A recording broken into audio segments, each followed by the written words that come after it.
I woke to the sound of machines changing rhythm. The steady beeping that had become my lullaby over the past 3 months suddenly accelerated, then stuttered into an irregular pattern that made my heart stop completely. My hand tightened around his before I could think. The platinum ring on my finger caught the dim light from the medical equipment, heavy and cold against my skin. Valentina's ring, my sister's ring, the lie I'd been wearing for 92 days straight. The digital clock on the wall read 4:23 a.m. I'd been dozing in the chair beside Lorenzo Ricci's hospital bed, my neck stiff from the awkward angle, my body exhausted from another night of keeping vigil over a man I barely knew. A man I was pretending to love. A man whose real fiancé was buried in a cemetery across town. Lorenzo's fingers twitched against mine. Just a small movement, barely perceptible, but after months of stillness it felt monumental. My breath caught in my throat as his eyelids flickered. "Nurse!" I called out, my voice cracking from disuse. "Someone get the doctor." The night shift nurse rushed in, her sensible shoes squeaking against the sterile floor. She moved with practiced efficiency, checking monitors and adjusting equipment while I sat frozen, unable to let go of his hand, even though every instinct screamed at me to run. This was the moment I'd been dreading. The moment when Lorenzo Ricci would wake up, and I'd have to look into his eyes and continue the most elaborate lie of my life. Dr. Patel entered next, followed by 2 other medical professionals whose names I'd learned but couldn't recall through my panic. They swarmed around the bed, their movements coordinated and calm in a way that made my own racing heartbeat feel even more chaotic. "Mr. Ricci, can you hear me?" Dr. Patel's voice was clear and authoritative. "If you can hear me, squeeze the hand you're holding." Lorenzo's fingers pressed against mine. The sensation traveled up my arm like electricity, equal parts relief and terror. "Good. That's very good." Dr. Patel continued his examination, shining a light into Lorenzo's eyes, asking questions that received no verbal response but small physical acknowledgments.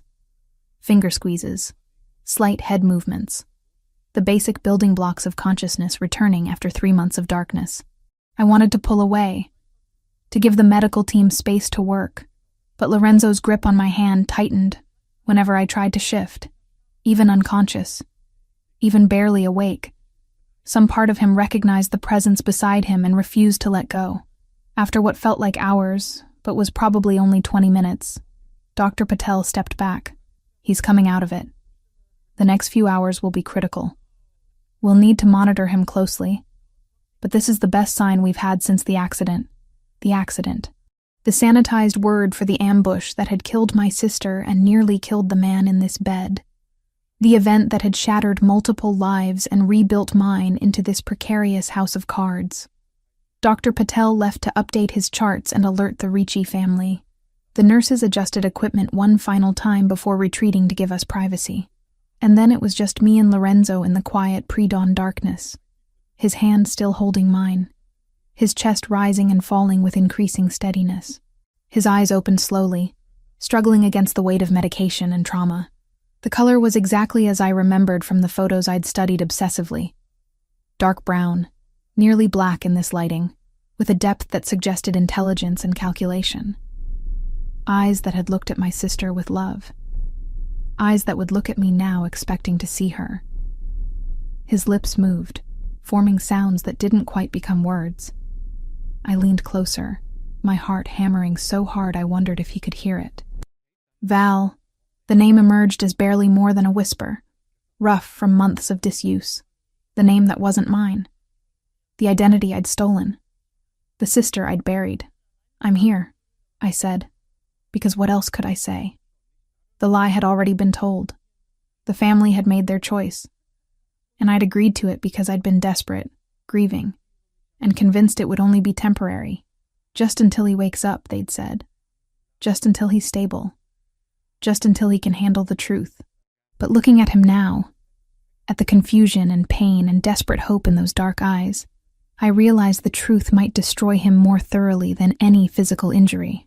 His eyes closed again, consciousness slipping away as quickly as it had come, but his hand remained tight around mine, an anchor in whatever darkness still pulled at him. The door burst open, and Isabetta Ricci rushed in, her elegant silk robe barely concealing the pajamas underneath, her carefully maintained composure shattered by 3 months of waiting and praying. At 56, she was still beautiful in that effortless way wealthy women achieve through good genetics and better skincare. Her dark hair only lightly threaded with gray, her face lined with worry but not yet age. Is he... She couldn't finish the question, her hand pressed to her mouth as she stared at her son. He opened his eyes, I said, standing to give her access to the bedside. He said... I hesitated, swallowing the guilt. He said my name. Isabetta's eyes filled with tears. She reached for me, pulling me into an embrace that felt both genuine and suffocating. Thank God. Thank God you were here. Thank God you stayed. I'd stayed because they'd asked me to. Because Valentina's body was barely cold when Isabetta had shown up at my tiny apartment with wet eyes and desperate hands, explaining that Lorenzo needed stability to survive, that the shock of losing his fiancée on top of his injuries might kill him, that I looked exactly like Valentina, and could I please just pretend for a little while, just until he's stronger, she'd said. Just until he can handle the truth, she'd said. Just this once, she'd said. But once had turned into days, then weeks, then months, and now here I stood, wearing my dead sister's ring and accepting congratulations for a vigil I'd kept under false pretenses. You saved him, Isabetta whispered against my hair. By being here, by giving him something to fight for, you saved my son. The words should have felt like absolution. Instead, they felt like a noose tightening around my neck. Over the next 5 days, the hospital room became a revolving door of medical professionals, family members, and quiet moments where I sat alone with Lorenzo, watching him drift in and out of consciousness like someone learning to swim in shallow water. The neurologist confirmed no major brain damage. The physical therapist outlined an aggressive rehabilitation program. The psychiatrist suggested that memory issues and disorientation were normal after prolonged coma and would likely resolve with time. No one mentioned that sometimes people forget entire relationships. No one warned that he might not remember my sister clearly. No one prepared me for the possibility that my deception might work because Lorenzo's own mind was helping me lie. I wore the wine-colored uniform of a private nurse over my deception, a costume that gave me purpose and distance simultaneously. The hospital staff assumed I was family. The Ricci family knew better but played along, and Lorenzo, when he was conscious, simply accepted my presence the way someone might accept sunrise. Expected, natural, unquestioned. Anthony Ricci appeared on the second day, taking up residence in the corner of the room like a well-dressed shadow. At 32, he'd aged faster than his younger brother, the weight of helping run the family business, etching lines around his eyes and mouth that no amount of expensive grooming could erase. His light brown hair was carefully styled, his blue eyes sharp and assessing in a way that made me want to hide. He watched me, not obviously, not threateningly, but with the steady attention of someone conducting an inventory, checking boxes, looking for discrepancies. "You're holding up well," he commented on the third day, his voice neutral as he sipped espresso from a cup that probably cost more than my rent. "I'm doing what anyone would do," I replied, adjusting Lorenzo's blanket with hands that had learned to be careful around medical equipment. Most people would have left by now. His eyes tracked my movements. The shock, the trauma, the uncertainty. Most people wouldn't sit vigil for 3 months beside a hospital bed. My throat tightened. Was this a test? Did he suspect? "I love him," I said, and the lie tasted like ash. Anthony nodded slowly, but something in his expression suggested he was filing the conversation away for later examination. Valentina always was devoted, even when things were difficult. I didn't know what things he meant. I didn't know the intimate details of my sister's relationship with Lorenzo, beyond what I'd gleaned from letters and photos and careful questioning of Isabetta. Every conversation was a minefield where one wrong step could expose everything. On the 5th night, everything changed. I was alone with Lorenzo when his eyes opened with a clarity that hadn't been there before. The hazy confusion of the previous days had burned away, leaving behind focused intelligence that made my stomach clench with fear. Valentina. His voice was stronger now, rough but functional. His hand found mine on the bed rail. "You're really here." "I'm really here," I confirmed, sitting in the chair I'd worn smooth over months of waiting. He studied my face with an intensity that felt like physical touch, his dark eyes moving over features that matched his memory. I'd been grateful, in a sick way, that Valentina and I had been identical twins. Different haircuts, different personalities, but the same face down to the placement of freckles and the curve of our lips. "What happened?" he asked. I remember pieces, glass, screaming, pain, but it's all fragmented. This was the story Isabetta and I had rehearsed, the official version that explained his injuries without revealing that Valentina had died beside him. "There was an ambush," I said carefully, keeping my voice steady. "We were at dinner at our favorite restaurant downtown. The triad hit the car on the way home. You protected me. You pushed me down when the shooting started." Lorenzo's jaw tightened, muscles working beneath skin that had lost weight during his coma, but still held the structure of a strong man. "And you? Were you hurt?" "Minor injuries," I said, which was true for me but would have been a lie for Valentina. "Nothing serious. I was lucky." "Lucky," he repeated, and something dark crossed his expression. "We were attacked, and you call it lucky." "We survived," I amended. "That's what matters." His thumb traced circles on the back of my hand, a gesture that should have felt intimate but instead felt like he was testing the shape of my bones, confirming my reality. "How long?" 3 months, 1 week, and 4 days. He closed his eyes, processing. When he opened them again, there were tears gathering at the corners. "You stayed. Through all of it, you stayed. Where else would I be? Most people," he swallowed hard, "most people would have given up, would have assumed I wasn't coming back." My chest ached with guilt so profound it felt like drowning. This man was thanking me for a devotion that belonged to someone else, crediting me with a love I'd never earned. "You're worth waiting for," I said. And at least that part felt honest. Anyone who'd endured what he'd endured deserved someone's faith. We sat in silence for several minutes, his hand holding mine, both of us processing this new reality. Lorenzo was awake. The temporary deception I'd agreed to was about to become an active daily performance, and I had no idea how long I could maintain it before the weight of the lie crushed us both. "I need to tell the family," I said finally. "Your mother has been waiting to hear your voice." "Wait," his grip tightened. "Just give me a minute more. With you, before everyone else comes and it becomes chaos." So I stayed.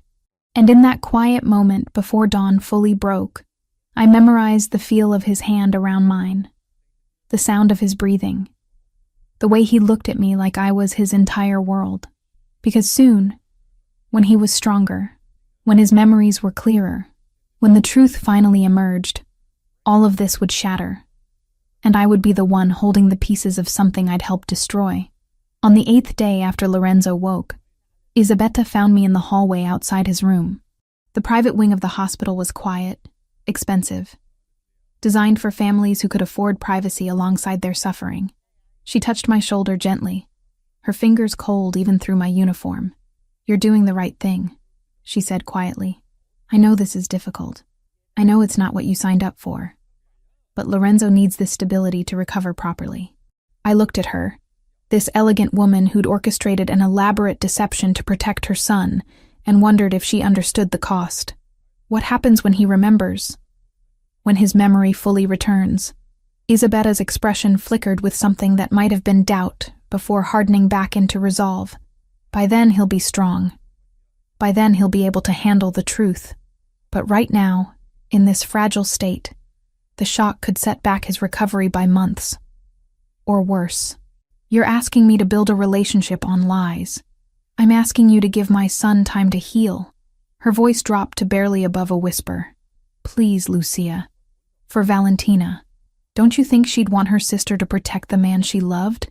That was the cruelest part of the manipulation. She was probably right. Valentina would have asked me to do exactly this. My sister had loved Lorenzo with a fierce completeness I'd envied from the safe distance of my own lonelier life.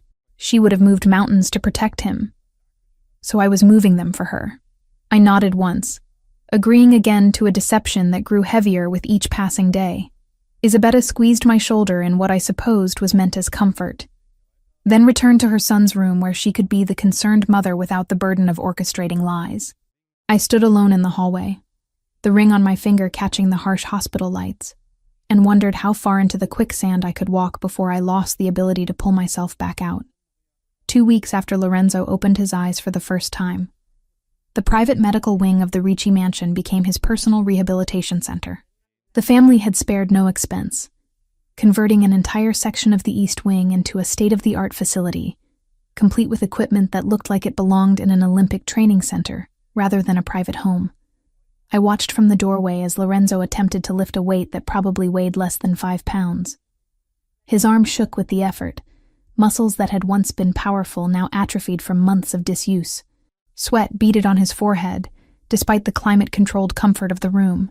"Again," the physical therapist commanded, a stern woman named Patricia, who'd been hired specifically because she didn't coddle her patients. 10 more repetitions. Your body remembers how to do this." Lorenzo's jaw clenched as he pushed through another lift. I could see the frustration etched into every line of his face, the rage at his own weakness barely contained beneath a veneer of compliance. This was a man accustomed to control, to power, to bodies that obeyed his commands. Being trapped in flesh that betrayed him at every turn was perhaps worse than the coma itself. When Patricia finally called for a break, Lorenzo's eyes found mine across the room. There was something raw in his gaze, a vulnerability he probably hated anyone witnessing. "You don't have to watch this," he said, his voice rough. "It's not exactly inspiring." "I don't mind," I replied, moving closer. The wine-colored nurse uniform I'd continued wearing gave me an excuse to be present, a professional reason to hover. "You're doing better than you think. I can barely lift a child's toy without shaking. 3 weeks ago you couldn't open your eyes. Progress isn't always dramatic." He studied me for a long moment, and I fought the urge to look away. Valentina wouldn't have looked away. Valentina had been confident, unflinching, the kind of woman who met intensity with her own fire. I was learning to mirror that strength even when my instincts screamed to retreat. "Stay," he said finally. "If you're going to be here, make yourself useful." So I did. Patricia showed me how to support his arm during certain exercises, how to count repetitions, how to adjust his posture when it started to falter. The work was intimate in ways that made me hyper-aware of every point of contact between us. My hands on his shoulder, his breath against my neck when I leaned close to check his form, the heat of his body despite the cool air. We were building something, but it wasn't love. It was a careful architecture of trust constructed on unstable ground, and I knew with sick certainty that when the foundation eventually gave way, the collapse would bury us both. The days settled into a rhythm that felt both comfortable and dangerous. Mornings began with breakfast in the formal dining room, the Ricci family gathering around a table that could have seated 20, but felt intimate with just the 5 of us. Lorenzo, Isabetta, Anthony, myself, and occasionally Lorenzo's Uncle Vincent, who handled the family's legitimate business interests. I'd memorized details about Valentina's life with obsessive thoroughness, but breakfast conversations still terrified me. Inside jokes I didn't understand. References to events I hadn't attended. The constant fear that someone would mention something specific and expect me to remember details I'd never known. "Do you remember the last time we were all together like this?" Isabetta asked one morning, passing a basket of fresh pastries. "Before the accident, at Anthony's birthday dinner?" My mind went blank. I had no idea what had happened at Anthony's birthday dinner. I didn't know if Valentina had given a speech or gotten drunk or argued with someone. The gap in my knowledge yawned like a chasm. "Feels like a lifetime ago," I said carefully, hoping the vague response would suffice. Lorenzo reached for my hand under the table, squeezing gently. "We're making new memories now. That's what matters." The relief that flooded through me felt like betrayal. He was protecting me from scrutiny without realizing I needed protection. His kindness made the deception worse. Anthony watched the exchange with unreadable eyes. He'd been doing that more frequently, observing interactions with the focus of someone solving a puzzle. I couldn't tell if he suspected something, or if this was simply his nature. The older brother who'd learned to be cautious in a world where trust could be weaponized. Afternoons belonged to physical therapy. Patricia came for the formal sessions, but Lorenzo pushed himself beyond the scheduled hours, determined to reclaim his strength through sheer force of will. And I found myself staying long after Patricia left, helping with exercises that probably didn't require assistance, but gave me a reason to be close to him. During the third week, something in Lorenzo snapped. He'd been attempting to do push-ups, a modified version that Patricia had demonstrated, but his arms gave out halfway through the third repetition. He crashed to the mat with a grunt of frustration that rapidly escalated into rage. Before I could react, he was on his feet and punching the wall with his right hand, the impact echoing through the room like a gunshot. Once, twice, 3 times, each blow powered by fury at his own limitations. "Lorenzo, stop!" I grabbed his arm, trying to pull him back before he did serious damage. His knuckles were already bleeding, skin split over bone. He froze at my touch, chest heaving, eyes wild with something that looked dangerously close to despair. For a moment we stood there, his arm tense under my grip, both of us breathing hard. "Let me see," I said quietly, releasing him to examine the damage. His hand trembled as I turned it palm up, blood welling from multiple splits across his knuckles.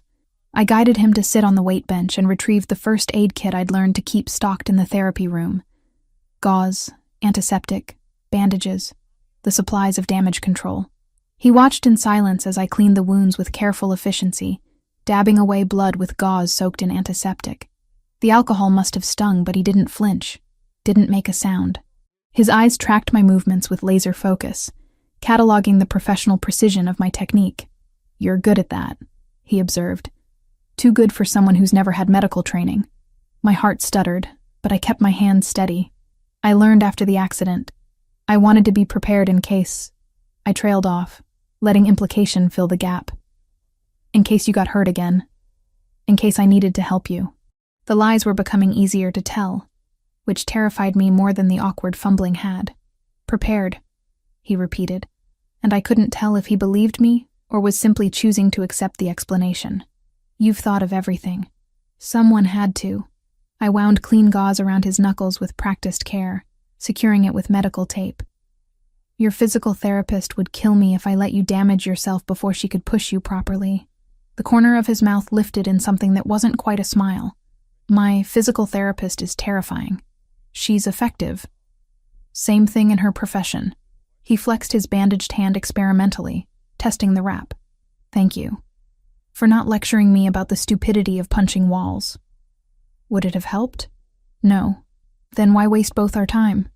I began repacking the first aid kit, needing something to do with my hands that didn't involve touching him.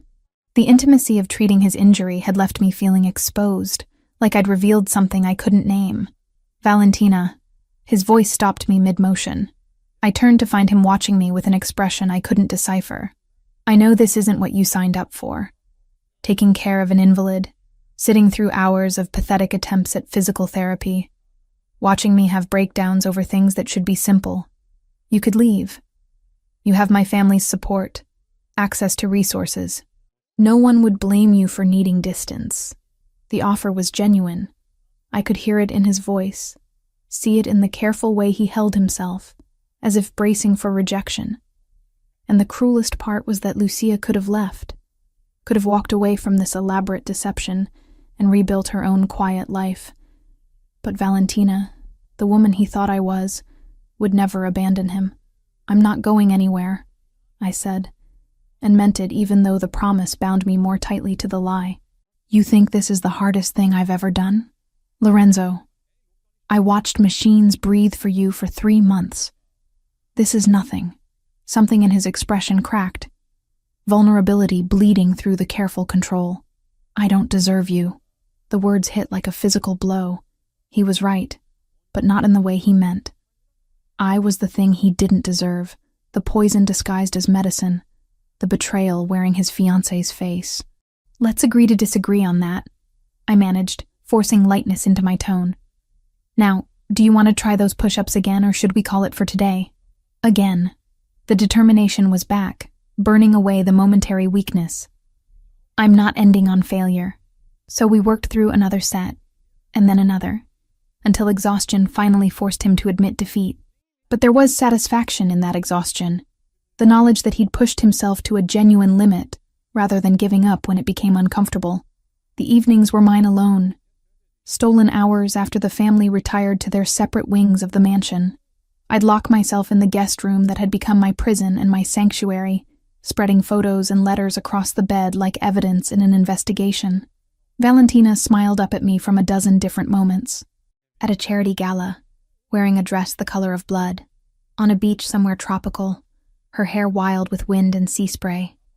Pressed close to Lorenzo in what looked like a restaurant, both of them laughing at something outside the frame. I studied each image like a religious text, memorizing not just her face, but the way she held herself, the tilt of her head when she smiled, the way her hand rested on Lorenzo's arm, casual and possessive, the confidence that radiated from her in waves, the certainty of a woman who knew exactly who she was and what she wanted. I practiced her laugh in the mirror, the way she threw her head back and let joy escape without restraint. So different from my own quiet amusement, the muted responses I'd learned growing up as the quiet twin, the shadow, the one who took up less space. The videos were harder. Isabella had given me access to her personal collection, dozens of clips from family gatherings and private moments. I watched Valentina navigate these interactions with effortless grace. She touched people when she talked to them, her hand on their shoulder or arm, creating instant intimacy. She wore her nails long and painted them dark red, almost burgundy. She moved through rooms like she owned them, never hesitating, never second-guessing. I trimmed my nails to match hers, and bought 3 bottles of nail polish in slightly different shades of burgundy before finding the exact color. I practiced her gestures until my shoulders ached, forcing myself to reach out and touch invisible people in ways that felt invasive and wrong for someone as introverted as me. I was becoming someone else, shedding my own personality like an ill-fitting coat and wrapping myself in my dead sister's skin. And the most terrifying part was how natural it was starting to feel. On the morning that Isabella appeared with the wedding dress, I was having coffee in the breakfast room, reviewing my mental notes about an upcoming dinner with Lorenzo's business associates. I'd managed to learn the basics: who hated whom, which alliances were fragile, what topics to avoid in polite conversation. Lucia, Isabella's voice made me look up. She stood in the doorway holding a garment bag that looked expensive even covered. I thought, now that Lorenzo is recovering so well, perhaps we could begin thinking about the wedding again. The wedding, the ceremony that Valentina had been planning when she died, the future that was supposed to be hers. My stomach turned to ice. I'm not sure Lorenzo is strong enough for wedding planning yet. Not planning, just reconnecting with the dream. Isabella moved into the room with the careful steps of someone approaching a skittish animal. This is the dress Valentina chose. I thought maybe you'd like to try it on, see if it still fits. We could have it altered if needed. The dress inside the bag was exactly what Valentina would have chosen. Champagne silk with French lace overlay, elegant without being ostentatious, the kind of dress that whispered wealth rather than shouting it. The construction alone probably cost more than I'd earned in the past year, working 2 jobs while Valentina lived her elevated life. It's beautiful, I managed, the words sticking in my throat. Will you try it? Isabella's eyes were hopeful, eager, seeing only the happy ending she'd orchestrated through deception. Just for me. Just to see. I couldn't refuse without raising suspicion. Couldn't explain that putting on my dead sister's wedding dress felt like desecration, like wearing grave clothes stolen from a corpse. So I took the garment bag and retreated to my room with promises to show her later. I hung the bag in the closet and stared at it for 20 minutes before my stomach rebelled completely. I barely made it to the bathroom before vomiting, my body rejecting the lie with more honesty than my mouth could manage. The dress stayed in the closet. When Isabella asked later, I told her it brought back too many memories of the accident, too much trauma associated with wedding planning when we'd nearly lost everything. I needed more time. She accepted the explanation with sympathy, storing the dress away without argument. But I caught Anthony in the hallway afterward, his lean frame propped against the wall, in a pose that was too casual to be coincidental. Difficult day? He asked, his blue eyes tracking my movements with uncomfortable precision. The dress was overwhelming. Understandable. Trauma changes people, changes how they relate to memories, to objects, to plans they made before everything fell apart. He paused, and something in that pause felt weighted, Sometimes those changes are so profound that the person who emerges isn't quite the same as the person who went in. My pulse kicked up. Was he suggesting something specific, or simply making conversation? I'm still me, I said carefully. Just adjusting. Of course. Anthony pushed off the wall.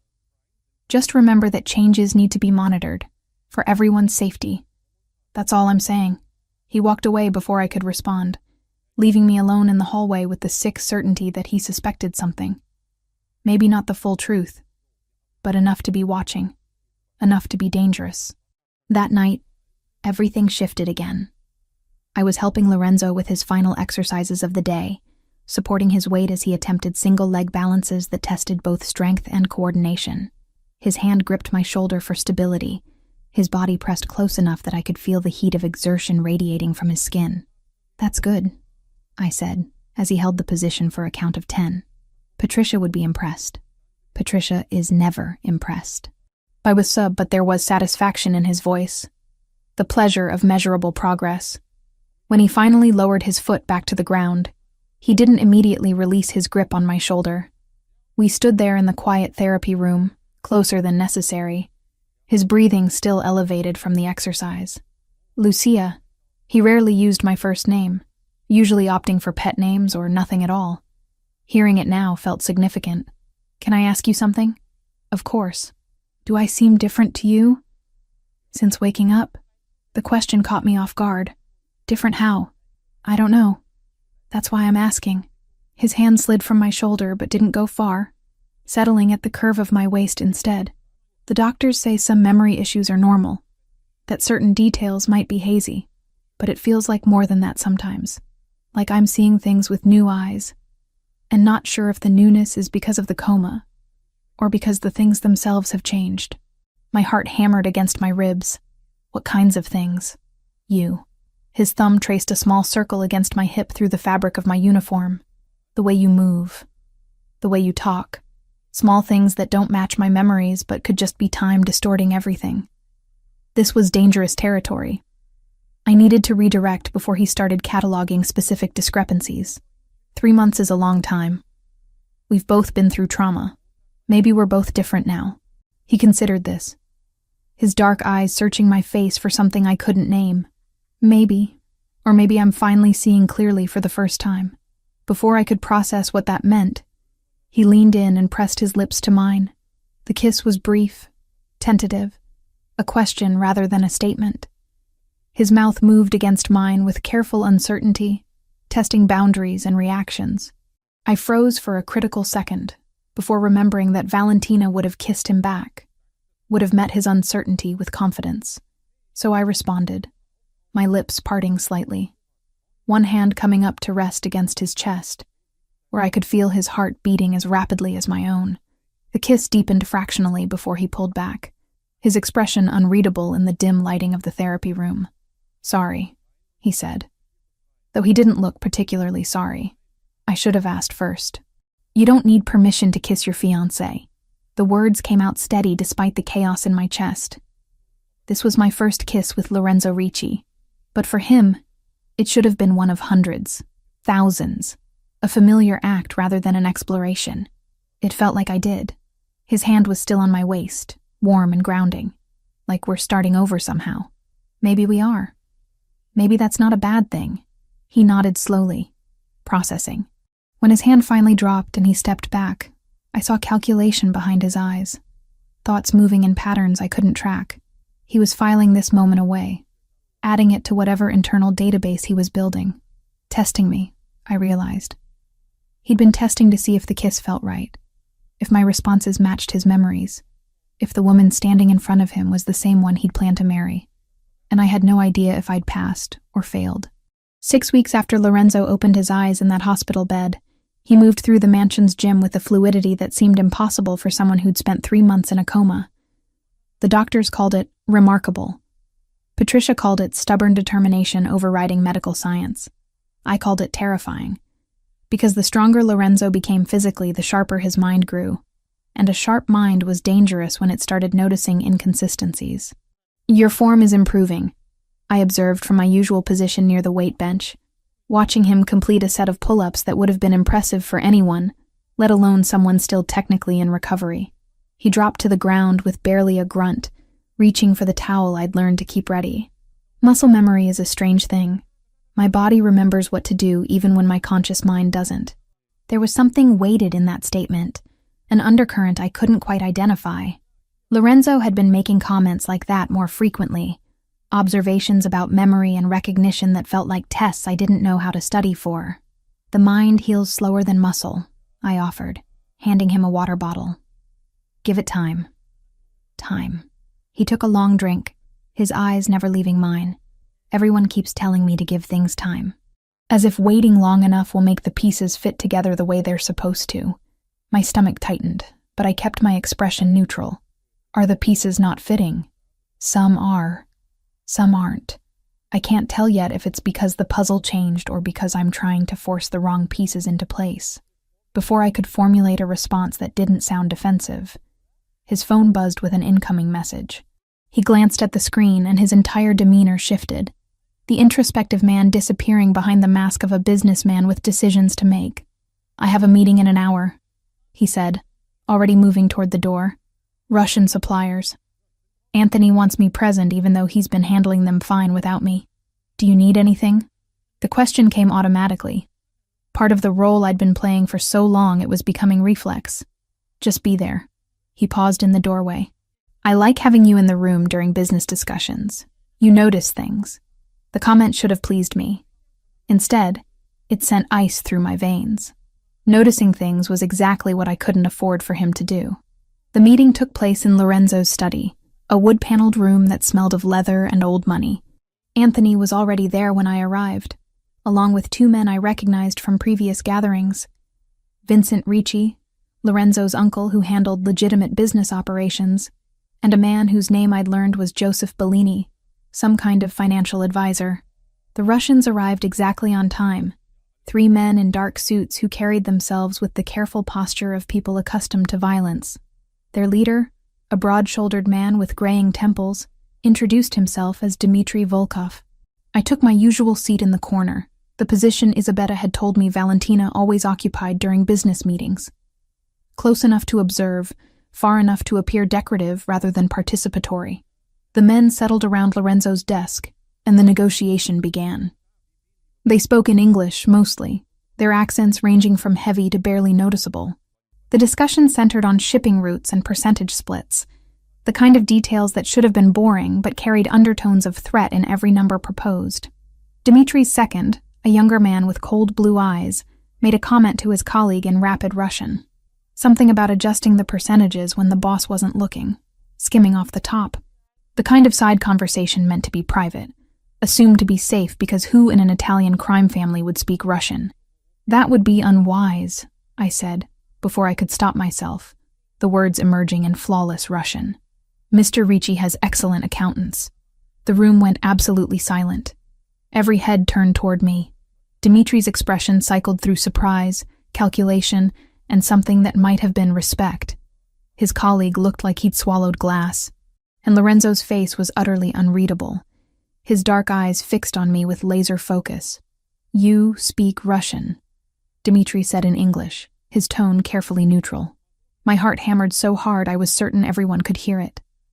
I'd just made a catastrophic mistake, revealed knowledge that Valentina hadn't possessed, exposed myself in front of witnesses who would remember. I've been learning, I said, keeping my voice steady through sheer force of will.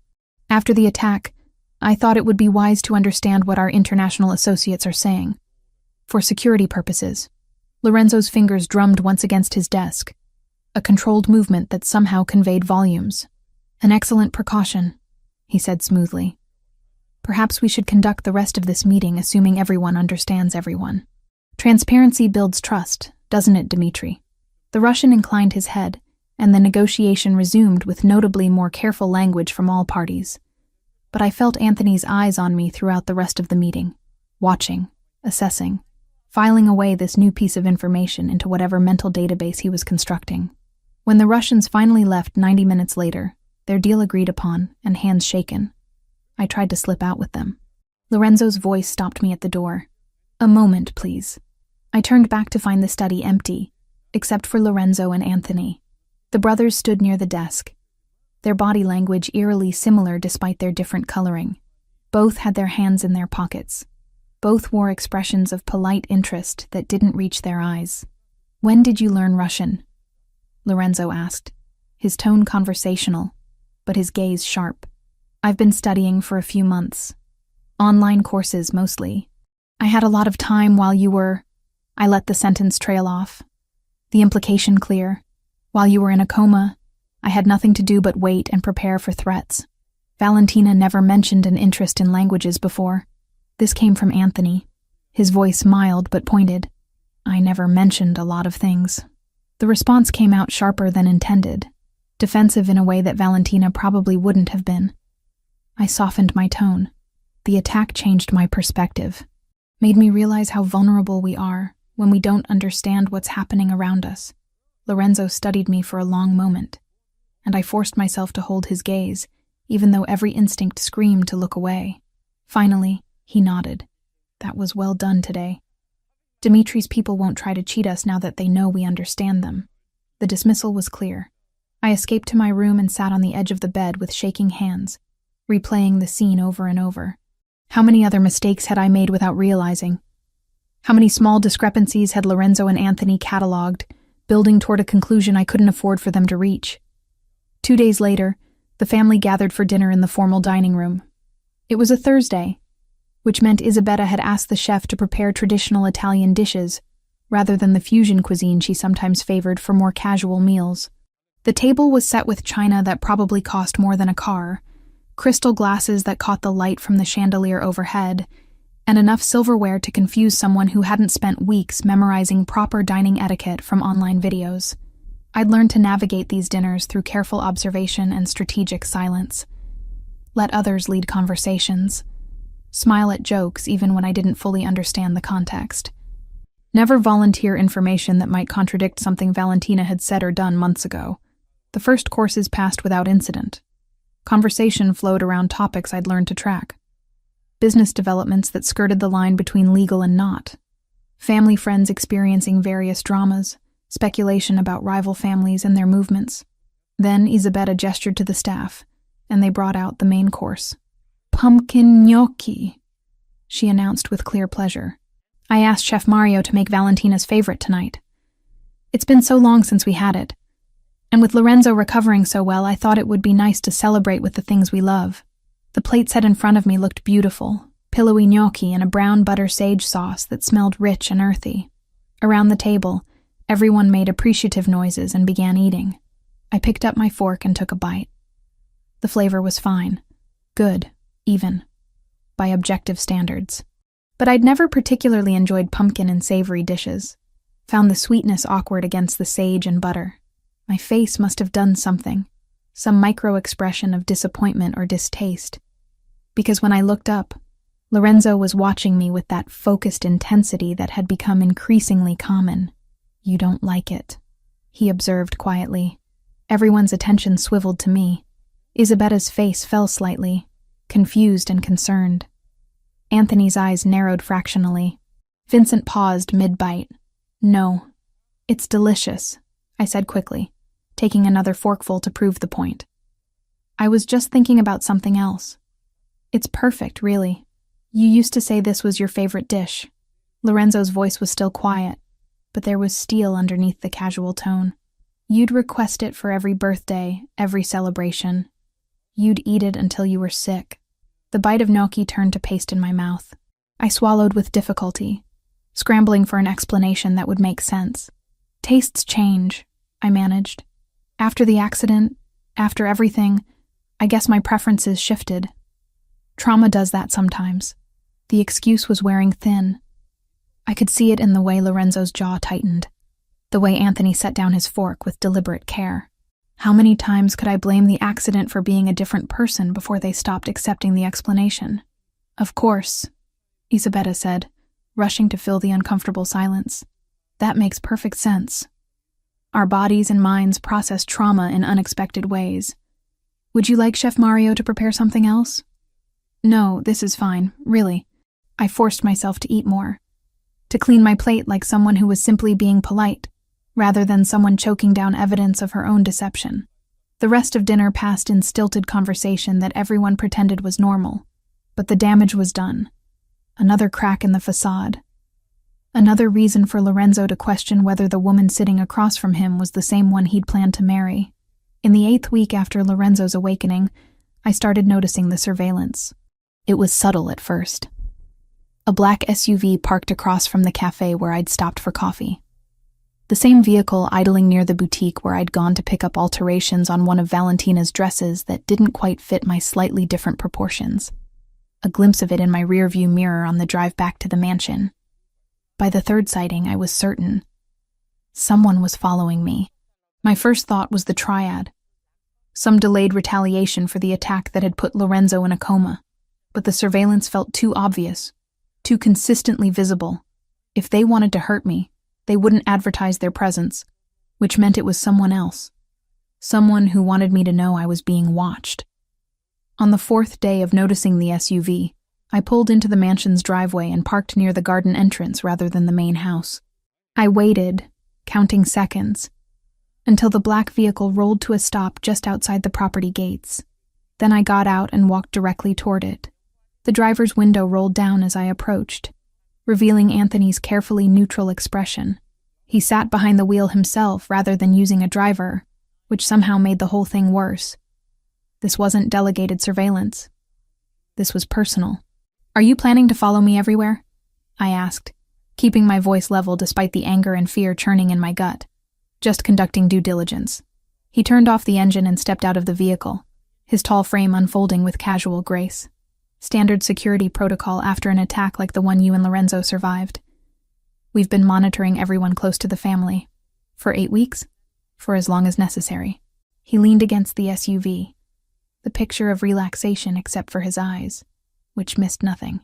You'd be surprised what people reveal when they think they're alone. The threat was barely veiled. "What exactly are you looking for?" Anthony smiled, but it was the kind of smile that made my blood run cold.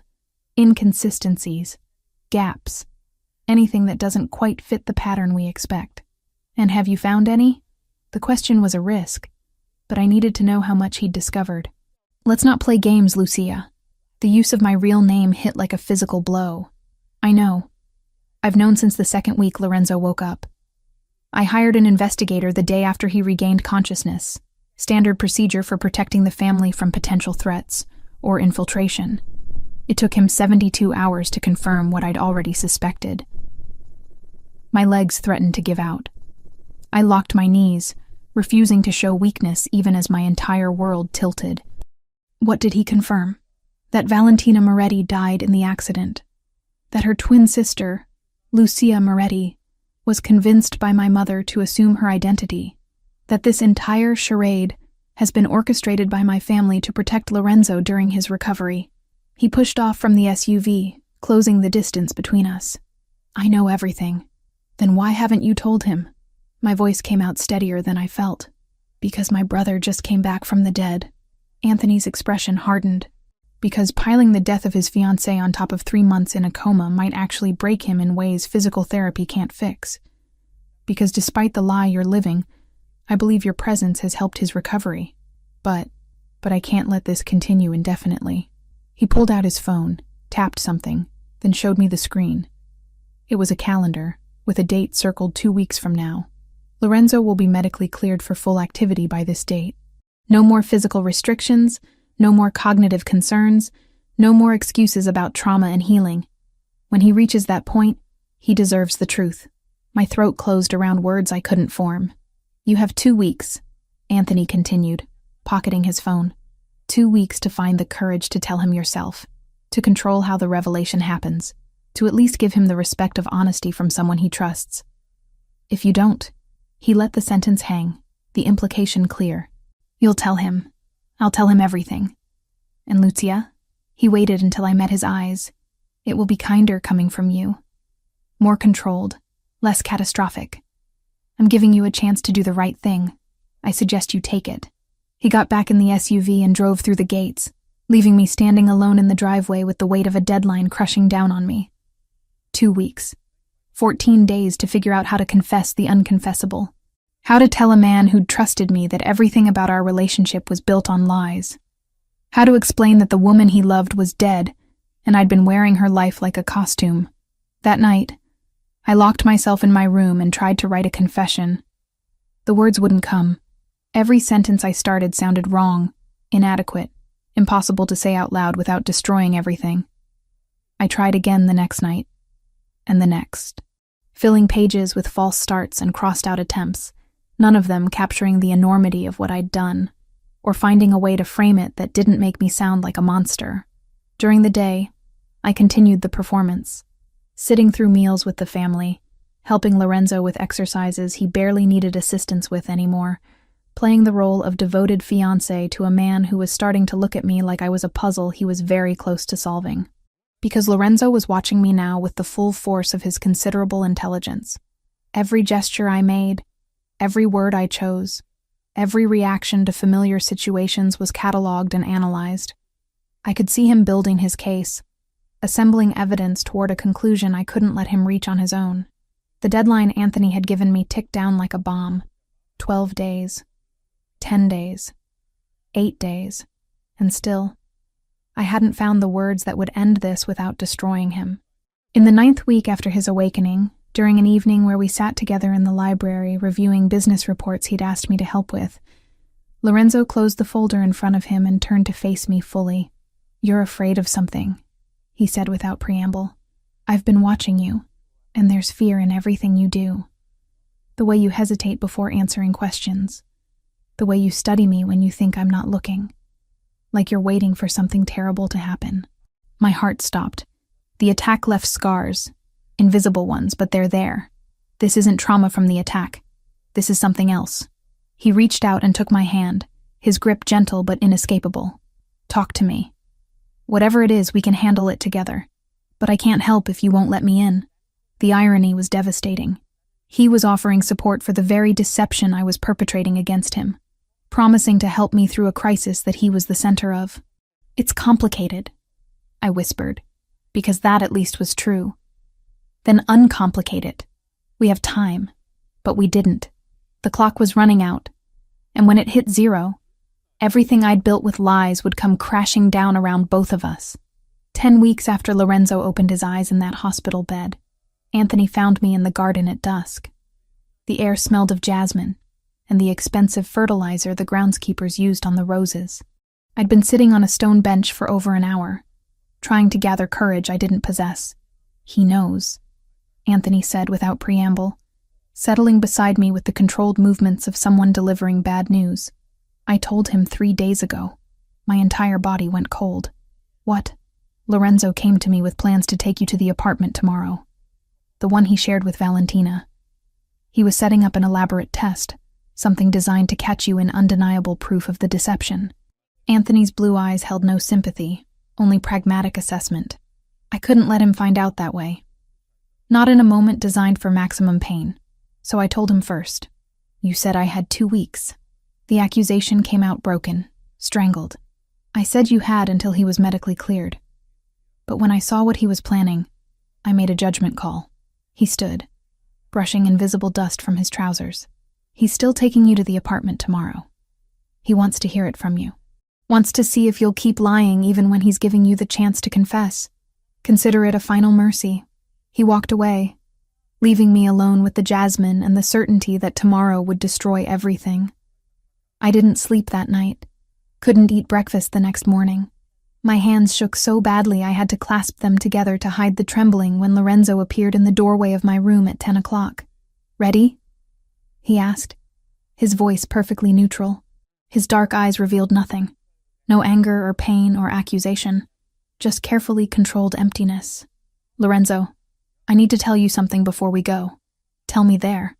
He turned without waiting for my response, assuming I would follow. And I did. Because what choice did I have? The confession would happen regardless. Better to control the location than let it spill out in the mansion's hallways where anyone might overhear. The drive into Manhattan took 40 minutes through morning traffic. Lorenzo drove himself, something he'd only recently been cleared to do, handling the expensive car with the same controlled precision he applied to everything. We didn't speak. The silence stretched between us like a living thing, heavy with everything unsaid. The apartment building was exactly what I'd expected. Luxury high-rise in a neighborhood where the monthly maintenance fees probably exceeded my annual income from before all this started. The doorman greeted Lorenzo by name, with the kind of deference reserved for residents who tipped well and commanded respect. The elevator ride to the 15th floor felt eternal. I watched the numbers climb, each floor bringing us closer to the moment when everything would shatter. Lorenzo stood beside me with his hands in his pockets, close enough that I could smell his cologne, the same scent I'd grown accustomed to over months of proximity. Cedar and something darker, more complex. A smell I'd probably always associate with this particular kind of dread. The apartment door swung open on silence. Floor-to-ceiling windows dominated the far wall, offering views of the city that would be stunning if I had any capacity to appreciate them. The space was modern, clean-lined, decorated with the kind of taste that came from either professional designers or people raised with money. Cream-colored furniture, dark wood accents, art on the walls that probably cost more than my education. I'd never been here. Valentina had kept this place separate from her visits home, a symbol of her elevated life that she didn't share with her struggling twin sister. Looking at it now felt like trespassing in a museum dedicated to someone else's existence. "Do you remember the last time we were here together?" Lorenzo asked, closing the door behind us. His tone remained conversational, almost casual. "Before the accident, every muscle in my body tensed. It feels like a lifetime ago. Does it?" Not a question, just acknowledgement. He moved deeper into the space with the confidence of someone who knew every inch of it. "Show me where we kept the wine glasses. The good ones. The crystal we only used for special occasions." My mind went blank. I had no idea. Kitchen seemed logical, but which cabinet? Upper or lower? Left side or right? The ignorance yawned before me like a chasm with no bottom. "I don't..." My voice cracked. "Lorenzo, please, try," he suggested, still with that terrible gentleness. "It was your home, too. Surely you remember where we kept things." I walked toward the kitchen because standing frozen would be worse. Opened a cabinet at random and found dinner plates. Tried another and discovered mixing bowls. Lorenzo watched from the doorway, his expression unchanging as I fumbled through my own ignorance. "They're in the upper cabinet beside the sink," he said finally. "You picked them out yourself." Insisted on Waterford crystal even though I thought it was excessive for an apartment we barely used. The words were daggers, each one precisely placed. I abandoned the cabinets and turned to face him, my back pressed against the counter like it could provide support my legs no longer could. "The guest bathroom," he continued, moving to lean against the opposite counter. The kitchen felt too small suddenly, claustrophobic despite the expensive appliances and granite countertops. "What color are the towels?" "I don't know." "The bedroom closet. Which side is mine?" "I don't know." "The painting in the living room, the abstract piece above the sofa. Where did we buy it?" "I don't know." The words came out too loud, echoing off the expensive surfaces. "Lorenzo, please stop." "One more." He pulled out his phone, tapped something, and music filled the apartment. Jazz, old school, the kind that felt intimate and melancholy. "This song, do you remember it?" I shook my head, tears already gathering in my eyes. "We danced to it right there in the living room the night I proposed. You were barefoot because you'd kicked off your heels at dinner. You stepped on my foot 3 times and laughed every time. When the song ended, you said yes." His voice never rose, never broke. The control was somehow worse than shouting would have been. "Do you remember any of that?" "No." The confession emerged as barely more than a whisper. Lorenzo turned off the music. The silence that replaced it felt apocalyptic. He moved to the cream sofa and sat with deliberate care, gesturing to the chair across from him like we were about to have a civilized conversation, rather than watch my entire world collapse. "Sit down, Lucia." The use of my real name made my knees give out. I collapsed into the chair more than sat, my hands gripping the armrests like they were the only solid things in a dissolving reality. "Anthony told me 3 days ago," Lorenzo said, his dark eyes finally showing emotion. Pain, anger, betrayal. all carefully controlled but visible beneath the surface. He'd hired an investigator the week I woke up. Standard security protocol. Found out the truth within days. But he kept it quiet because he was trying to protect me. Give me time to heal before hitting me with more trauma. Lorenzo, let me finish. The command was quiet but absolute. 3 days ago, Anthony came to me because he realized I was planning this exact scenario, bringing you here to prove what I'd already started to suspect. He decided it would be less cruel to prepare me first, to give me time to process before confronting you.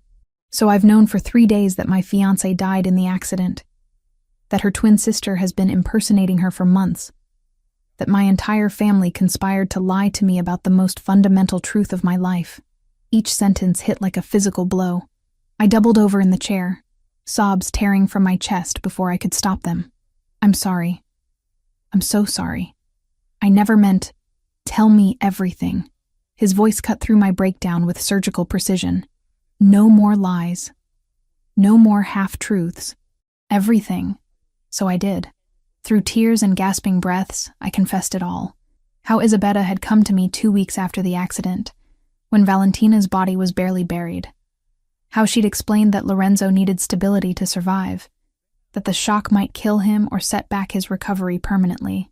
How she'd convinced me it would be temporary, just until he woke up, just until he could handle the truth. I told him about studying photos and videos until my eyes burned, about practicing Valentina's laugh and gestures and the way she moved through rooms, about the terror of every meal, every conversation, every moment when someone might reference something I didn't know, about the wedding dress I couldn't bring myself to try on, about falling asleep each night, drowning in guilt. I never wanted to hurt you. I finished, my voice wrecked from crying. I thought it would be days, maybe a week or 2. I never imagined it would go on this long. Never thought I'd end up caring about you while wearing my dead sister's face. Lorenzo sat motionless throughout the entire confession, his expression carved from stone. When I finally fell silent, he didn't speak immediately. The pause stretched until I wanted to scream just to break it. Valentina died in my arms, he said eventually. I remember it now, every detail. The way the light left her eyes, the exact moment when I knew she was gone. And then I woke up months later to find her sister sitting beside my bed, wearing her ring, letting me believe in a miracle that never happened. I'm sorry. Stop apologizing. He stood abruptly, pacing to the windows and staring out at the city below. Apologies don't fix this. They don't undo months of deception. They don't bring back the woman I loved or restore the trust you all decided I didn't deserve to have. You're right. Nothing I say will fix this. My mother. He turned back to face me, and the betrayal in his eyes was almost unbearable to witness. Anthony. You. Everyone I should have been able to trust decided I was too fragile to handle the truth. Decided to play with my life like I was a child who needed protection from reality. We were trying to help. By lying to me? His control finally cracked, anger bleeding through in his raised voice. By letting me believe my fiancée survived when she's been dead this entire time? By making me fall for a ghost wearing stolen skin? The accusation hung between us. I'd known this moment would come eventually, but experiencing it was worse than any nightmare I'd imagined. Because he was right. Everything he said was completely, devastatingly right. Get out. The words were quiet again. Bled of emotion. Exhausted rather than angry. Go back to the mansion. Pack your things and get out of my life. I don't want your apologies. I don't want your explanations. I just want you gone. I stood on shaking legs. Lorenzo. Now. He turned back to the window, dismissing me without another glance. Before I say something we'll both regret more than we already do. The drive back to the mansion was a blur. I don't remember traffic or stoplights or anything beyond my hands gripping the steering wheel and the taste of tears I couldn't stop. The security gates opened automatically, recognizing my car, unaware that I was about to be exiled from the sanctuary they protected. I parked and walked straight to my room, moving on autopilot, pulled my single suitcase from the closet and started throwing in the few possessions that actually belonged to me. Most of the clothes I'd been wearing were Valentina's, altered to fit my slightly different proportions. I left them hanging where they'd always belonged, returning borrowed things to their proper owner's ghost. The sound of the door opening made me turn. Isabetta stood in the doorway, her elegant composure cracked by obvious distress. She'd been crying, I realized. Mascara smudged beneath her eyes, her carefully maintained appearance disheveled in a way I'd never seen. "Lucia, wait." She moved into the room, hands reaching toward me in supplication. "Please, let me explain." "There's nothing to explain." I continued packing, needing the mechanical activity to keep from collapsing completely. "You asked me to lie to your son." I agreed. "Now he knows and hates both of us. That's the entire story." I was trying to protect him. Her voice broke on the words. "He'd just survived a coma. The doctors said emotional trauma could set back his recovery, might even be fatal given his weakened state. I made a choice based on what I thought would keep him alive. You made a choice that destroyed his trust in everyone around him." I zipped the suitcase with more force than necessary. "That's not protection. That's manipulation disguised as love." "I know." The admission came out as a sob. Isabetta sank onto the edge of the bed, her shoulders shaking. I'd never seen her like this, stripped of the careful control that usually defined her. "I know I was wrong. I've known for weeks, maybe months, but I didn't know how to stop it once it started. Didn't know how to tell him the truth without destroying everything. For a moment, I felt something like kinship with this woman who'd orchestrated my deception. We'd both been caught in a trap of our own making, both too cowardly to choose honesty when it might have mattered. "He'll forgive you eventually," I said, picking up my suitcase. "You're his mother. He loves you even when he hates what you've done. But me?" I moved toward the door, forcing her to step aside. "I'm just the woman who impersonated his dead fiancé. He'll never forgive that." "Where will you go?" "My old apartment, if it's still available. If not, somewhere else. Anywhere that isn't here." Isabetta reached out one last time, her hand catching my arm. "I'm sorry. For all of it. For asking you to do this. For not stopping it sooner. For ruining your life along with my son's." I looked at her tear-stained face and felt empty of everything except exhaustion. "I know you are. That doesn't change anything." I pulled away and walked out, leaving her crying in the room that had been my prison and my haven for nearly 3 months. Down the hallway where I'd learned to walk like my sister, past the dining room where I'd pretended to love pumpkin gnocchi, through the foyer where I'd first entered as a desperate, grieving woman and became something else entirely. Anthony was waiting by the front door. Of course he was. He'd probably been tracking this entire disaster from a distance, watching the consequences of his own choices unfold. "You did the right thing," he said as I approached. "Not taking any of her things. Starting clean. I didn't do the right thing for 3 months." I set down my suitcase to open the door myself. "Don't pretend one moment of integrity erases everything that came before. Lorenzo will heal. He's stronger than you think." "I hope you're right." And I did, despite everything. Despite the anger and hurt and betrayal. I genuinely hoped Lorenzo would recover from this new trauma. That he'd find someone real to love. Someone who wouldn't wear lies like jewelry. Take care of him. That was always the plan. I left without looking back, loading my pathetic single suitcase into the car and driving away from the mansion's gates. Away from Lorenzo's recovery rooms and Isabetta's tears and Anthony's careful surveillance. Away from the life I'd borrowed and the ghost I'd been channeling. My old apartment building looked smaller than I remembered. Shabbier, the paint peeling near the entrance, and the hallway smelling like someone had burned dinner 3 days ago and never opened a window. But the super still had my key because I'd never officially moved out. Just quietly stopped coming home while I played dress-up in a world that was never mine.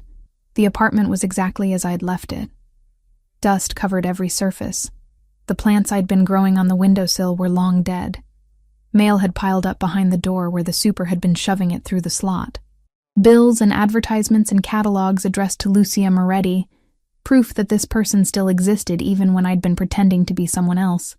I dropped my suitcase just inside the door and collapsed onto the old sofa that had been here when I moved in. Too heavy for the previous tenant to bother removing. And then I cried. Not the pretty, delicate tears from movies. ugly, gasping sobs that tore from my chest and left me shaking. I cried for Valentina, dead for months while I paraded around in her identity. Cried for Lorenzo, who'd woken from a coma to a carefully constructed lie. Cried for myself, for the person I'd been before agreeing to this deception, and would never be again. 3 days passed in a haze. I didn't eat, barely drank water, just moved between the sofa and the bed, sleeping in fragments and waking to the crushing weight of what I'd done. My phone buzzed constantly with messages I didn't read, calls I didn't answer. Probably Isabetta, possibly Anthony, not Lorenzo. Never Lorenzo. On the 4th morning, I finally forced myself upright. Showered for the first time since leaving the mansion. Made coffee that tasted like ash but at least contained caffeine. Looked at my reflection and saw a stranger. Not Valentina anymore, but not quite Lucia either. Someone caught between identities, belonging nowhere. I'd destroyed my own life along with Lorenzo's. That was the truth I had to live with now. The cost of playing guardian to someone who never asked for my protection. Of accepting Isabetta's desperate bargain. Of being too weak to confess before Anthony forced the issue. There was no going back. No way to undo the months of deception or restore the trust I'd helped destroy. I could only move forward into whatever future existed beyond this wreckage, carrying the weight of what I'd done like a scar that would never fully heal. Outside my window, the city continued its indifferent rhythm. People going to work, living their lives, completely unaware that mine had just ended in every way that mattered. And I sat alone in my tiny apartment wearing yesterday's clothes, too exhausted even for tears, wondering how anyone recovered from destroying themselves so thoroughly in the name of protecting someone else. By the end of the first week back in my apartment, I'd managed to establish a minimal routine. Wake up, stare at the ceiling, force down coffee, ignore my phone. The messages had slowed from a flood to a trickle, mostly Isabetta's increasingly desperate attempts to check if I was alive. I deleted them without reading past the first few words. The apartment felt smaller each day, the walls closing in like a trap I'd walked into voluntarily. I kept the curtains drawn, unable to face the city outside, or the memories of driving through it in Lorenzo's expensive car, wearing Valentina's clothes, pretending to be someone I'd never been. At 2:47 p.m. on the 4th day, my phone rang with an unknown number. I almost didn't answer. Unknown numbers had become synonymous with complications I couldn't handle, but something made me swipe to accept, some instinct that standing still was becoming more dangerous than movement. Hello? Is this someone from the Moretti family? The voice was male, accented with Mandarin inflections that turned certain syllables sharp and clipped. My entire body went cold. Who is this? A low chuckle came through the line, humorous in a way that made my skin crawl. That's not important. What matters is that we've been watching the Ricci mansion very carefully for weeks now. An informant inside their organization reported something interesting. The woman everyone thought was Valentina Moretti left the estate alone, looking upset, carrying a single suitcase. That suggested either a departure or an opportunity. I stood up without conscious decision, moving to the window. My hands shook as I pulled the curtain back just enough to see the street below. A black SUV sat parked directly in front of my building. Even from 3 floors up, I could see 2 men in dark suits standing beside it, looking up at my exact window. We have excellent researchers. The voice continued conversationally. Once we knew to look for Valentina Moretti's connections, finding her twin sister Lucia wasn't difficult. Public utility records show an apartment lease in your name. Very easy to locate once we knew you existed. What do you want? My voice came out steadier than I felt. Years of pretending to be confident finally serving a useful purpose. The triad has unfinished business with the Ricci family. Your boyfriend, or ex-boyfriend, or whatever he is now, he's been a problem for our operations. The attack 3 months ago was meant to eliminate that problem. Obviously, it didn't work. The casual tone made it worse somehow, discussing attempted murder like a failed business transaction. But we've learned that Lorenzo Ricci cares about the Moretti family. First Valentina, now you. That makes you valuable. I'm nobody to him anymore. The truth tasted bitter. You're wasting your time. Perhaps. But we'd like to test that theory. Consider this a courtesy call. "We know where you are. We know you're alone. And we're coming up." The line went dead. I stared at the phone for one frozen second before my survival instincts kicked into gear. I had maybe minutes before they breached the building, and my apartment door had the kind of cheap lock that wouldn't slow down professionals for more than 30 seconds. There was only one number that could help me now, even though calling it felt like swallowing glass. Lorenzo answered on the second ring. What? Not a question. Just flat acknowledgement. His voice held none of the warmth I'd grown accustomed to during his recovery. No softness for the woman who'd lied to him for months. The triad found me. The words tumbled out rapid fire. Panic overriding pride. They called. They're outside my building right now. They said they're coming up and I don't know what to do, and I know you hate me, but please. Address. The single word cut through my spiral. Now. I rattled off the apartment number and building address. The information I'd written on dozens of forms and applications back when this place represented independence rather than a hiding spot. Lock every door and window. Stay away from anything with a sightline from outside. I'm sending people. He paused for half a breath. They'll be there in 10 minutes. Don't open the door for anyone else. The call ended before I could thank him or apologize or do anything except follow his instructions. I locked the apartment door and pushed my pathetic sofa in front of it for good measure, knowing it wouldn't stop anyone determined but needing to feel like I was doing something. Checked the windows, made sure they were secure, then crouched in the bathroom with the door locked because it was the only room without external windows. 8 minutes later, I heard shouting from the hallway. Heavy footsteps. Commands delivered in voices that expected immediate obedience. Then silence more terrifying than the noise had been. A knock on the door made me flinch so hard I hit my head on the bathroom wall. Lucia Moretti? A different voice. American accent. Professionally neutral. Lorenzo Ricci sent us. We're here to extract you to a secure location. I emerged from the bathroom on shaking legs, moving the sofa back enough to crack open the door. 4 men in tactical gear stood in my hallway, weapons visible but not pointed at me.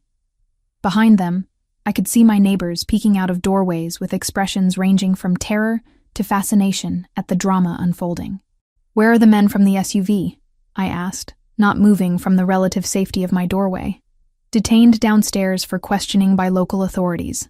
The lead man was built like he'd been carved from concrete, his expression completely neutral.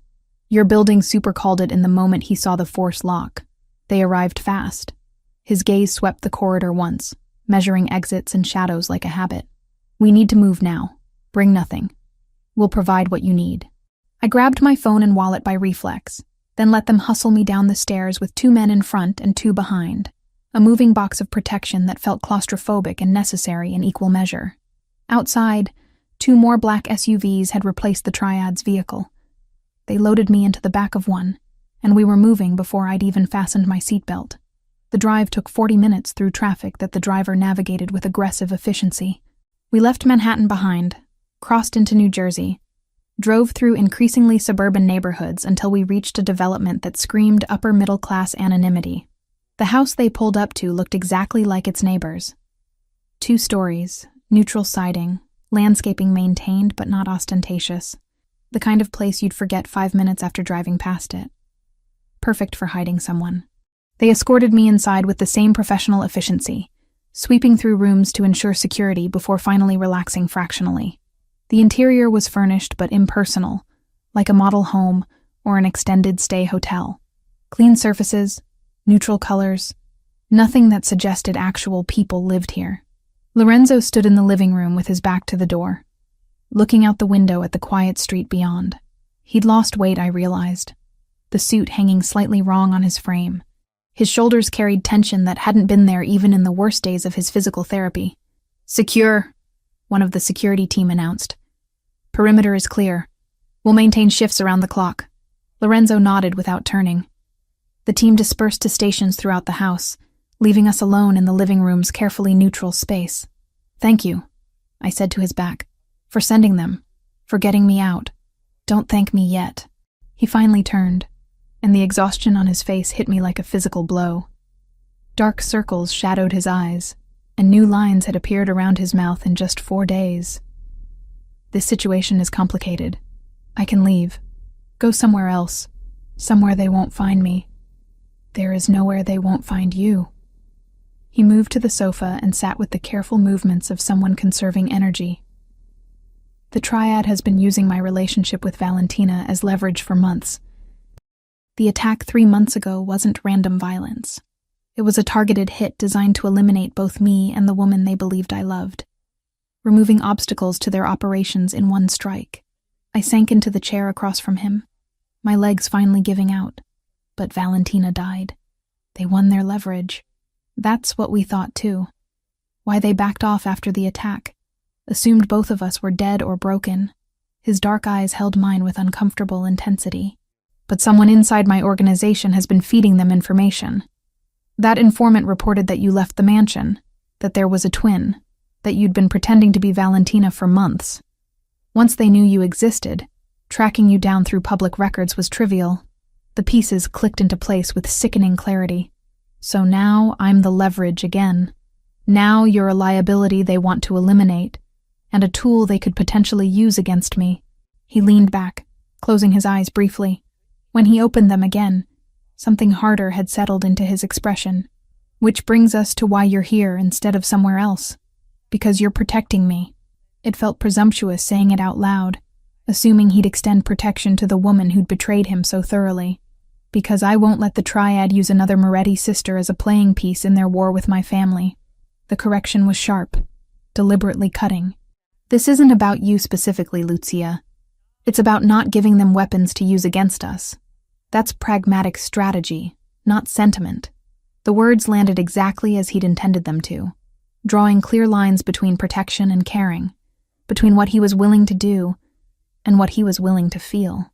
I nodded, swallowing around the lump in my throat. Understood. You'll stay here under security until we resolve this. 4 bedrooms. Team works in shifts. No external contact without clearance. There's food in the kitchen. Basic supplies in the bathrooms. You're not a prisoner, but you're not free to leave either. How long? Until I eliminate the threat. Or negotiate a truce that keeps you off their target list. He stood. The conversation apparently concluded in his mind. Try to stay out of the way. I have work to do. The first week at the safe house passed in strange, suspended animation. Lorenzo worked from a converted bedroom office, taking video calls and managing operations through encrypted channels I wasn't allowed to observe. The security team rotated through shifts with military precision, acknowledging me with nods, but no conversation beyond necessary communication. I existed in the negative space between captivity and safety, free to move through the house but trapped within its walls by threats I couldn't see. I read books from the surprisingly well-stocked shelves, cooked meals that Lorenzo ate mechanically when reminded, tried not to think about how my entire life had collapsed into this anonymous suburban prison. On the 8th night, everything changed. I couldn't sleep, restless energy making the bedroom feel claustrophobic. I wandered downstairs around 2 a.m. to find Lorenzo still working in his office, the blue light from multiple monitors painting his face in harsh angles. His door was cracked open, and I could hear him speaking in rapid Italian to someone on a call. I was about to retreat when I heard something else. A second conversation happening in the background of Lorenzo's call. Voices speaking what I initially thought was Italian, but resolved into Mandarin Chinese as I focused. My college degree had been in comparative literature with a focus on Asian languages. I'd loved it. Spent 4 years immersed in Chinese literature and culture before dropping out to help Valentina when her life had imploded. The language came back like muscle memory as I listened to the background conversation bleeding through Lorenzo's call. They were speaking in code, but it was cultural code. References to classical Chinese literature that would sound like nonsense to anyone who hadn't studied it extensively. The general prepares his horses at dawn wasn't about animals. It was a reference to a famous military strategy poem about surprise attacks at first light. They were planning something for dawn, something involving the Ricci family's operations. I knocked on the office door frame. Lorenzo's head snapped up, irritation flashing across his face at the interruption.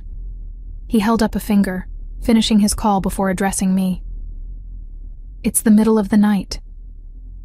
That conversation your contact was having in the background, the Mandarin one. I moved into the office despite not being invited. They're planning an attack. Tomorrow at dawn. On your warehouse, I think, based on the reference to storing grain during winter. Lorenzo stared at me for 3 full seconds. You speak Mandarin. I studied Chinese literature in college. That wasn't casual conversation. It was coded military strategy hidden in classical references. The words tumbled out rushed as I tried to explain. The phrase about preparing horses at dawn, it's from Sun Tzu's commentaries. It means early morning attack. And the winter grain storage is probably literal, your actual warehouse where you store shipments. He was already pulling up files on his computer, cross-referencing information I couldn't see. The Eastern warehouse.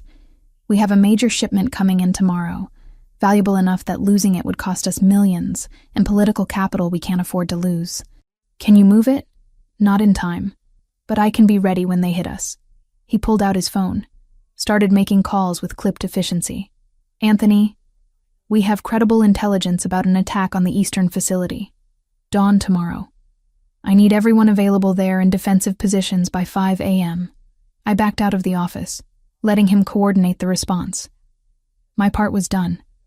The small contribution I could make toward mitigating the chaos I'd helped create by existing. At dawn, Lorenzo left with half the security team, leaving me under guard with the remainder. The house felt emptier with him gone, more obviously a cage despite the comfortable furnishings. I spent the morning unable to focus on anything, jumping at every sound, wondering if my information had been accurate, or if I'd sent Lorenzo into danger based on half-remembered college courses. He returned at 2 p.m., exhausted, but satisfied. Blood spattered his shirt cuff, but he moved without favoring any injuries, so I assumed it wasn't his. Your intelligence was perfect, he said, accepting the coffee I'd made without being asked. They hit the warehouse at dawn exactly as you predicted. We were waiting. Took them completely by surprise. Anyone hurt? 2 of theirs dead, several injured. We captured 2 of their mid-level people alive, lieutenants who were directing the operation. He drank the coffee in long gulps, needing the caffeine. That gives us leverage for negotiation. Over the next 3 days, Lorenzo orchestrated a truce with cold-blooded precision. The captured lieutenants became bargaining chips in video negotiations I was allowed to observe from just outside the frame. The triad leadership wanted their people back. Lorenzo wanted guaranteed safety for anyone connected to the Ricci family, including by extension the Moretti sisters. The final video call happened on the 4th day after the warehouse attack. Lorenzo set up his laptop in the living room, positioning himself in the frame with professional precision. Then he gestured for me to join him. Stand here, he instructed, indicating a spot just to his left, close enough to be clearly visible, but slightly behind him, in a position that suggested both protection and ownership. The call connected to show 3 men in an elegant office somewhere I didn't recognize. The one in the center was clearly the leader, older than the others with silver threading his dark hair and eyes that missed nothing. Mr. Ricci, the man said with perfect English and minimal accent, you have something that belongs to us, and you've been trying to take something that belongs to me. Lorenzo's voice carried absolute authority, the tone of someone accustomed to commanding rather than requesting. I'm prepared to return your lieutenants unharmed in exchange for guaranteed cessation of all hostilities toward anyone connected to my family. Connected is a broad term. Then let me be specific. Lorenzo gestured toward me without looking away from the screen. This is Lucia Moretti. She's under my permanent protection. Any action taken against her or her family will be considered an act of war against the Ricci organization. Is that clear enough? The triad leader's eyes moved to me, assessing and cataloging. The replacement sister. I'd heard rumors you'd been foolish enough to fall for her lies. What I fell for doesn't concern you. What concerns you is that touching her means war. A smile that held no warmth. You replace one Moretti sister with another like they're interchangeable parts. Very pragmatic, Mr. Ricci. I can respect that. Lorenzo's jaw tightened fractionally, but his voice remained controlled. Do we have an agreement? Return our people unharmed by midnight tonight. We'll withdraw all operations targeting your family, including the sisters. The leader leaned back in his chair. But Mr. Ricci, a word of advice. Be careful which ghosts you try to resurrect. Sometimes the replacement is more dangerous than the original. The call ended before Lorenzo could respond. The silence that followed felt weighted, full of things neither of us knew how to say. Lorenzo closed his laptop with deliberate care, then sat without moving for a long moment. "Thank you," I said finally, "for including me in the truce terms. Like I said, pragmatism," but his voice held less edge than it had before. Exhaustion bleeding through the careful control. "You saved lives with that translation. My people. Potentially civilians if the attack had gone differently. That counts for something. It doesn't erase the months of lies." "No."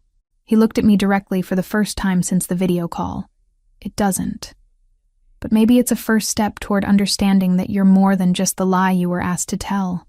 It wasn't forgiveness, wasn't absolution or restored trust, but it was acknowledgement, recognition that I existed as Lucia, separate from the ghost of Valentina. And in that moment, sitting in a safe house living room with coffee going cold on the table between us, it felt like the first honest thing that had passed between us since the day he woke from his coma. The truce with the triad, held through tense negotiations that stretched across the second week at the safe house. Lorenzo worked around the clock, coordinating with Anthony and other family members I heard but never saw, assembling the pieces of a deal that would keep everyone alive. I existed in the margins of that work, present but peripheral. The security team had relaxed fractionally after Lorenzo returned from the warehouse attack unharmed, but the house still felt like a fortress designed to keep the world out, and me contained within. On the third day after providing the translation that had saved the warehouse operation, Lorenzo emerged from his office around dinner time, looking more exhausted than I'd seen since his coma. He found me in the kitchen assembling sandwiches because cooking felt productive when nothing else did. "You don't have to do that," he said, leaning against the counter. "The team handles meals. I needed something to do with my hands." I finished cutting the sandwich and slid the plate toward him. "Turkey and Swiss. There's mustard if you want it." He took the plate without argument, too tired to maintain the careful distance he'd been preserving. We ate in silence for several minutes. The only sound, the quiet hum of the refrigerator and distant voices from the security team's shift change. "The translation you provided," Lorenzo said eventually, setting down his half-eaten sandwich. "The way you decoded their references to classical literature and military strategy. That wasn't something you learned casually. I studied Chinese literature for 4 years in college. Comparative literature with a focus on East Asian cultures." The words came easier than expected, talking about the life I'd abandoned so long ago. "I was good at it. My professors said I had a natural ear for linguistic patterns. What happened? Why drop out if you were succeeding?" The question I'd been dreading. Not because I didn't want to answer, but because the answer revealed so much about the sister he'd lost and never fully known. Valentina needed help. Her boyfriend at the time got her pregnant and then disappeared when she told him. She was terrified, alone, drowning in medical bills when she miscarried at 4 months. Lorenzo went very still, his sandwich forgotten on the plate. "Valentina was pregnant. You didn't know." It wasn't a question. I could see the shock and pain radiating from him in waves. "She never told you. We weren't together yet when that happened. We met 2 years ago, but if she was pregnant before that..." He ran a hand through his hair. A gesture of frustration I'd learned meant he was processing something difficult. "Why wouldn't she tell me later, when we got serious?" I think she was ashamed. Not of the pregnancy itself, but of how alone she'd been. How completely that guy had abandoned her when she needed him most. I moved around the kitchen island, needing distance from the pain I was causing. She told me she never wanted to be that vulnerable again. Never wanted to need someone so desperately that losing them would destroy her. So she built walls. Lorenzo's voice had gone quiet, introspective, kept parts of herself separate. I always thought she was just independent, that she valued her privacy. I didn't realize she was protecting herself from being hurt again. She loved you. That was real. But the parts of herself she kept hidden, those were real too. I hesitated, then added, "I'm not sure you knew her as completely as you thought you did. I'm not sure anyone did." He processed this in silence, his dark eyes distant with thoughts I couldn't read. When he finally spoke again, his voice carried a weight of realization. "You gave up your education to help her through that. Dropped out to work and cover her medical bills. She was my sister, my twin. We'd shared everything since before we were born. How could I not help her when she needed me? And then she built a life you weren't part of." There was no judgment in his tone, just observation. Met me, got engaged, kept her apartment in Manhattan separate from the family she'd come from. Left you behind. The words stung because they were true. Valentina had climbed out of the hole that pregnancy and abandonment had dug. And she'd done it by creating distance from everything that reminded her of being vulnerable, including me. She didn't mean it as rejection, I said, though I wasn't sure I believed that completely. She was trying to become someone new, someone who couldn't be hurt the way she'd been hurt before.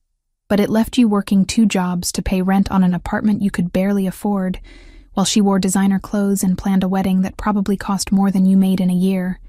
Lorenzo stood, pacing to the window with restless energy. I gave her everything she wanted.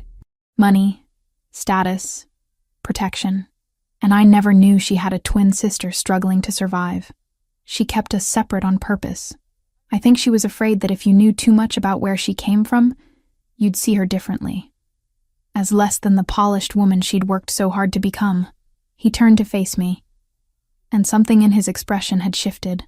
Not forgiveness exactly, but understanding. The woman I loved was more complicated than I gave her credit for, and the woman who's been pretending to be her is someone completely different than I assumed. I'm not her. I never was, even when I was trying my hardest to be. No, you're not. He moved back to the counter, finishing his sandwich with mechanical efficiency. You're the sister who sacrificed her future to help family, who learned languages because you genuinely loved them, not because they were useful tools, who translated enemy communications in the middle of the night and probably saved lives without expecting anything in return. The assessment felt too generous, like he was building me into someone better than I actually was. I'm also the person who lied to you for months, who wore your dead fiancé's face and let you believe in something that wasn't real. Yes, you're that too. The acknowledgement hurt more than anger would have. I don't know how to reconcile those things yet. The woman who helped me versus the woman who betrayed me. Maybe they're the same person. Maybe they're not. I'm still figuring it out. Over the following weeks, an unexpected pattern emerged. Lorenzo would work in his office for hours, then emerge seeking conversation rather than solitude. We'd talk about inconsequential things at first. Books on the safe house shelves, news from the outside world, the way the security team played cards during their downtime. But gradually, the conversations deepened. 3 weeks into our forced proximity, during a late evening when exhaustion had stripped away our usual defenses, Lorenzo told me about growing up knowing his entire life was predetermined. How his father had died when Lorenzo was 19, thrusting him into leadership before he was ready. How Anthony had wanted to take over, but family tradition dictated the role go to the younger brother, who'd been groomed for it since birth. I never had a choice, he said, staring into whiskey he'd poured but barely touched. Not about the business, not about the violence that comes with it, not about building my entire identity around being the boss everyone feared. It was just what I was, what I had to be. Did you ever want something different? I asked from my position on the opposite sofa, maintaining the physical distance we'd wordlessly agreed upon. Every day for the first 5 years. Then I stopped wanting it because wanting things you can't have is torture. He took a small sip of whiskey, grimacing slightly. Valentina understood that, I think. She'd also built herself into someone she had to be rather than someone she wanted to be. That's part of why we worked. We were both performing versions of ourselves that the world demanded.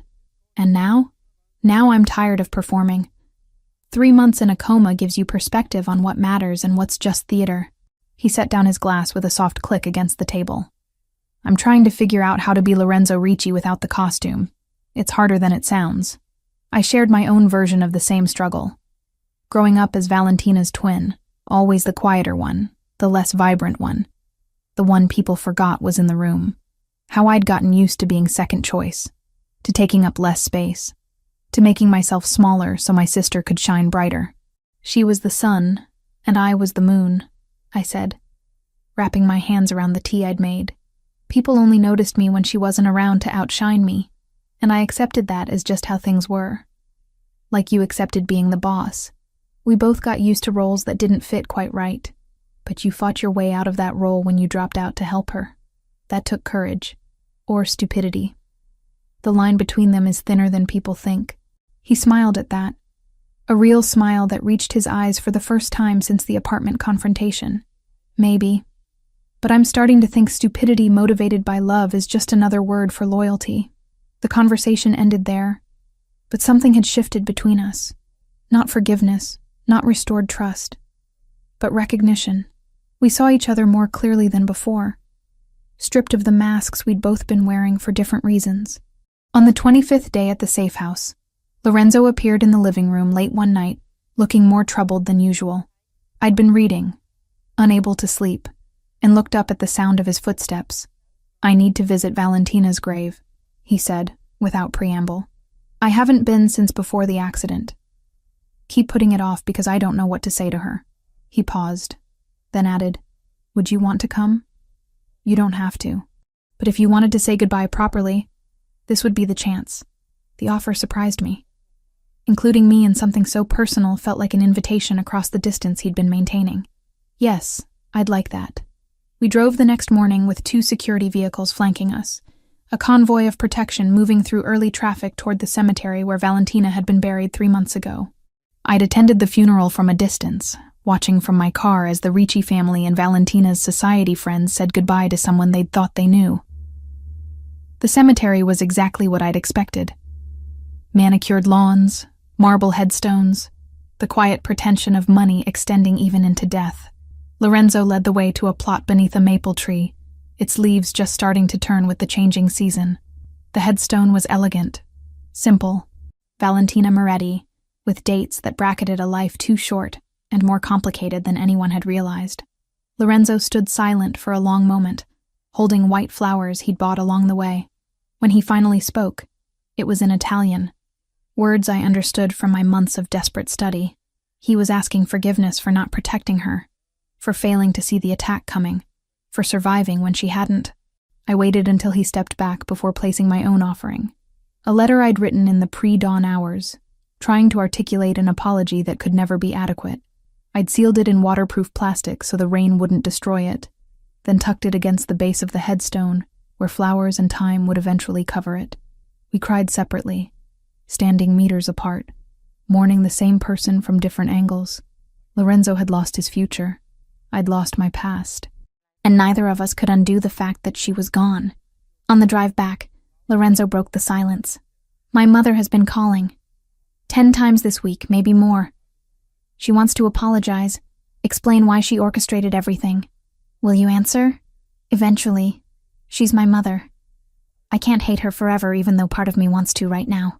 His hands tightened on the steering wheel. "But I can't look at her yet without feeling betrayed, without wondering what else she'd be willing to lie about to protect me. I understand that feeling." I stared out the window at the suburbs rolling past. I feel the same way about myself. Looking in mirrors is complicated these days. "We're quite a pair," he said with dark humor. "Both of us betrayed by people we trusted. Both of us trying to figure out how to exist after everything fell apart. At least we're consistent in our dysfunction." That earned another small smile. There's something to be said for symmetry. 4 weeks after the warehouse attack, Lorenzo summoned me to his office with the formal tone he used for business rather than the casual conversations we'd fallen into. I entered to find him behind his desk, every inch the crime boss rather than the exhausted man I'd been talking to late at night.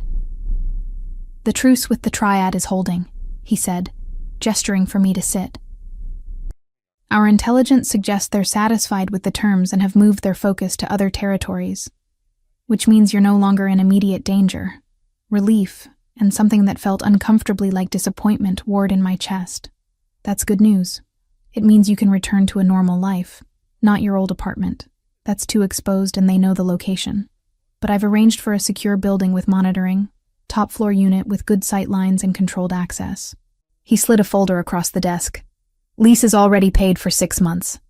There's also a security stipend to cover monitoring costs and any other necessities." I opened the folder to find apartment details and financial information that was far more generous than necessary. "Lorenzo, I can't accept." "You can, and you will. You risked your life because of my family's enemies. The least I can do is ensure you're safe and comfortable going forward." His tone left no room for argument. "There's also information about a language services company that's looking for contractors with Mandarin skills. I may have mentioned your qualifications to their hiring manager. You're setting me up with a job? I'm providing a reference. What you do with it is your choice. He leaned back in his chair, and for the first time I saw uncertainty beneath the professional facade. You don't belong here, Lucia. In this house, in my world, in the life you were pretending to live. You deserve the chance to build something real, something that's actually yours. The dismissal was clear, wrapped in generosity but ultimately a door closing. He was giving me freedom because he didn't want the reminder of what I'd done, the walking evidence of months of deception. I understood it intellectually, even as it carved something hollow in my chest. When do I leave? Whenever you're ready. Tomorrow, next week. The apartment is available now. I stood, taking the folder with its promise of a new life built on foundations I hadn't earned. Thank you. For everything. For saving me. For the apartment. For the job reference. For not hating me as much as you have every right to. I'm working on not hating anyone, he said quietly.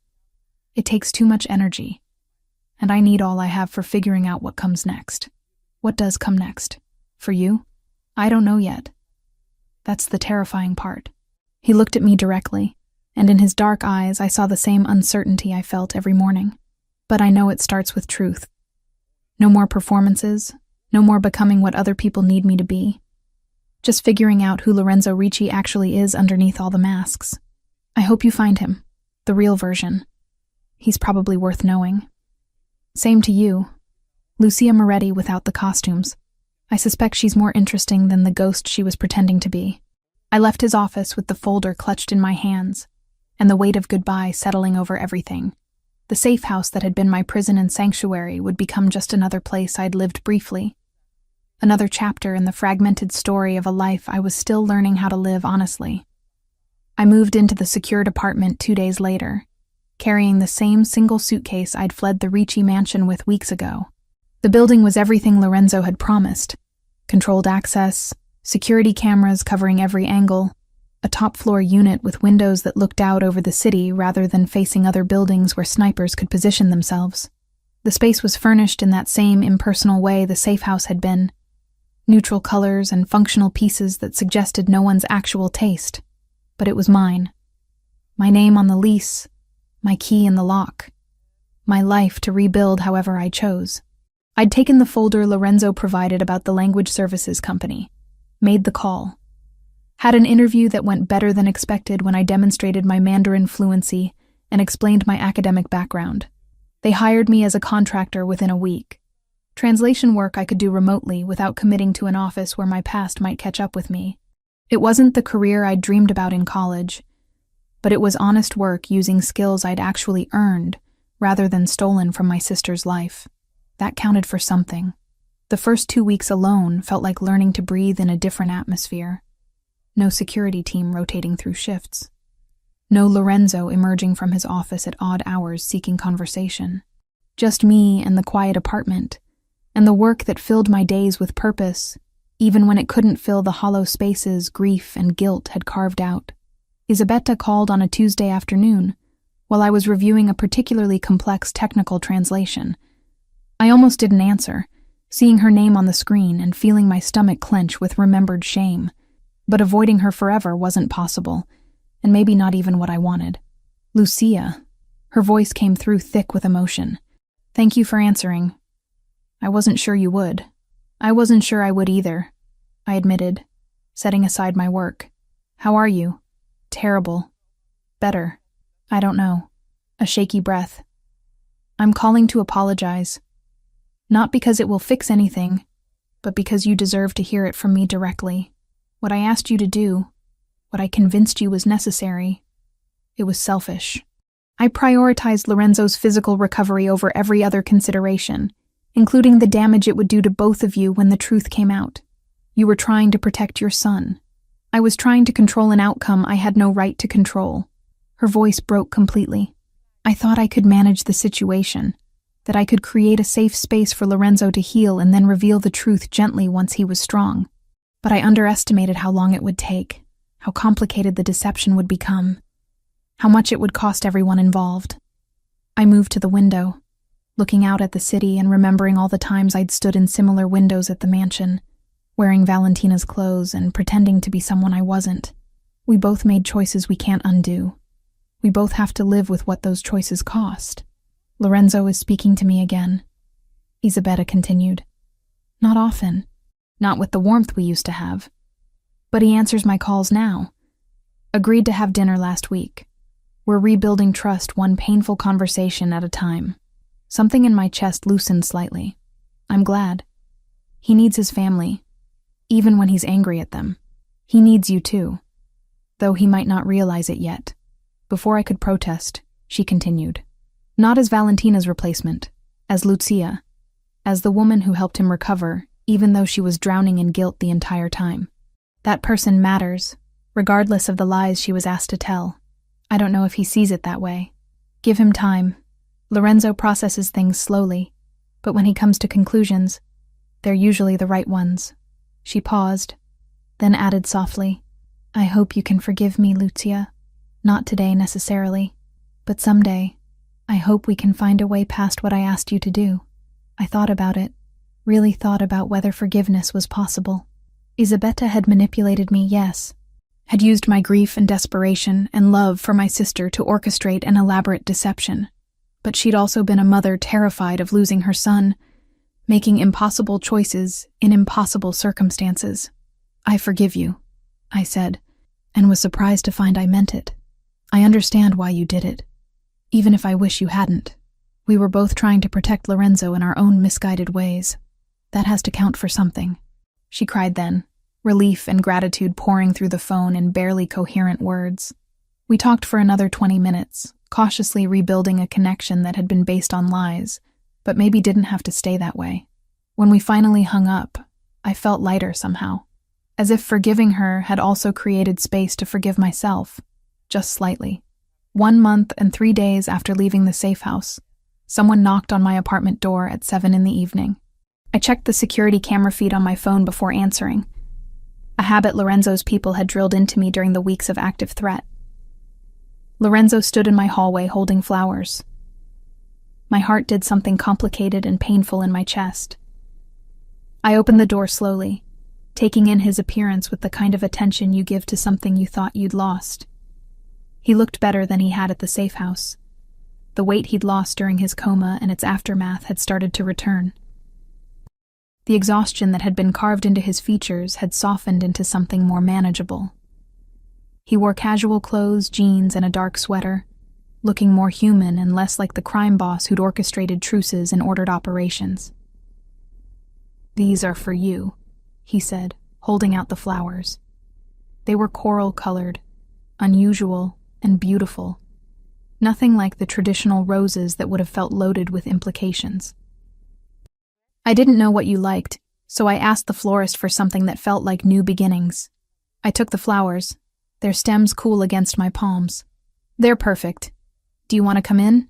He entered with the careful movements of someone navigating unfamiliar territory, looking around the apartment I'd been living in for a month. It's nice. Better than that place you were in before, at least from the security assessment. Much better. The job you helped me get pays well enough that I could have afforded something decent on my own, but this is definitely an upgrade. I found a vase under the sink and started arranging the flowers, needing something to do with my hands. How are you? How's the restructuring going? Slowly. Convincing old school members that we need to move away from certain activities is like trying to turn an ocean liner with a canoe paddle. But Anthony supports the changes, and together we're making progress. He settled on the edge of the sofa. Not quite relaxed, but not as rigid as he'd been. I've been thinking about what Valentina used to say, about legitimacy, about building something that didn't require violence as its foundation. I dismissed it then because I thought she was being naive. Now I'm starting to think she was just seeing clearer than I was. She'd be proud of you for trying. Maybe. Or maybe she'd point out I should have listened years ago instead of waiting until I nearly died to take her seriously. He pulled a small box from his jacket pocket and set it on the coffee table between us. I brought you something else. I sat across from him, leaving the safety of distance, and picked up the box. Inside, nestled in dark velvet, was the platinum ring I'd worn for 3 months. Valentina's engagement ring. the symbol of everything I'd pretended to be. "It belongs to her memory," Lorenzo said quietly. "Not to you, not to anyone else. I had it cleaned and reset in its original box. But I wanted you to see it one more time, to understand something." "What?" "That I know why you accepted my family's request.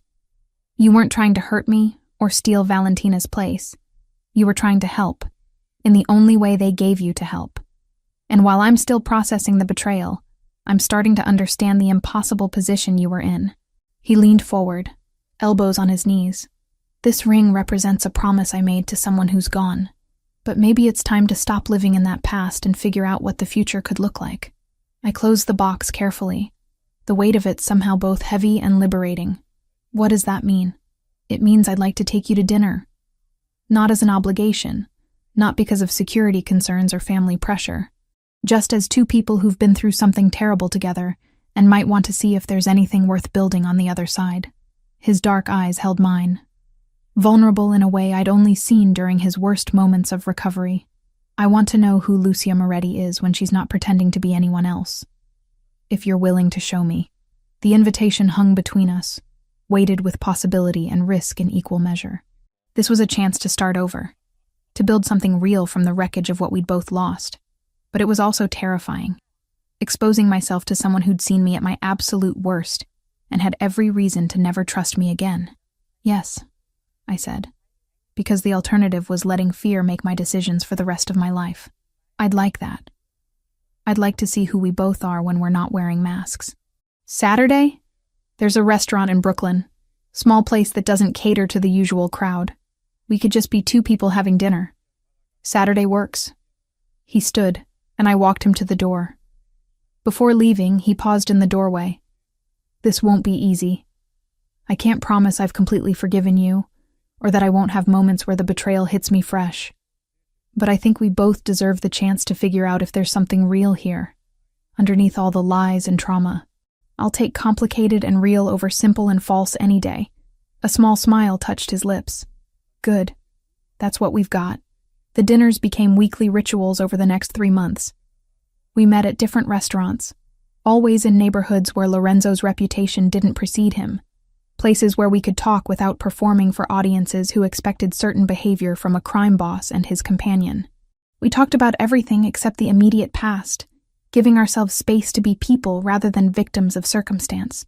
Lorenzo told me about his plans to restructure the family business, moving resources toward legitimate enterprises and slowly extracting them from the violent operations that had defined previous generations. It was work that would take years and came with resistance from all sides. But he was committed to honoring what Valentina had asked for, even if she'd never see the results. I told him about returning to school online, taking literature courses again after so many years away from academia, about the satisfaction of translation work, the puzzle of making meaning transfer across languages and cultures, about slowly rebuilding a life that felt like mine rather than something borrowed or stolen. We avoided the minefield of what had happened between us, not out of cowardice, but strategic patience. Some wounds needed time before they could be examined without causing more damage. 3 months into our weekly dinners, Lorenzo picked me up at my apartment with a nervousness I'd never seen in him before.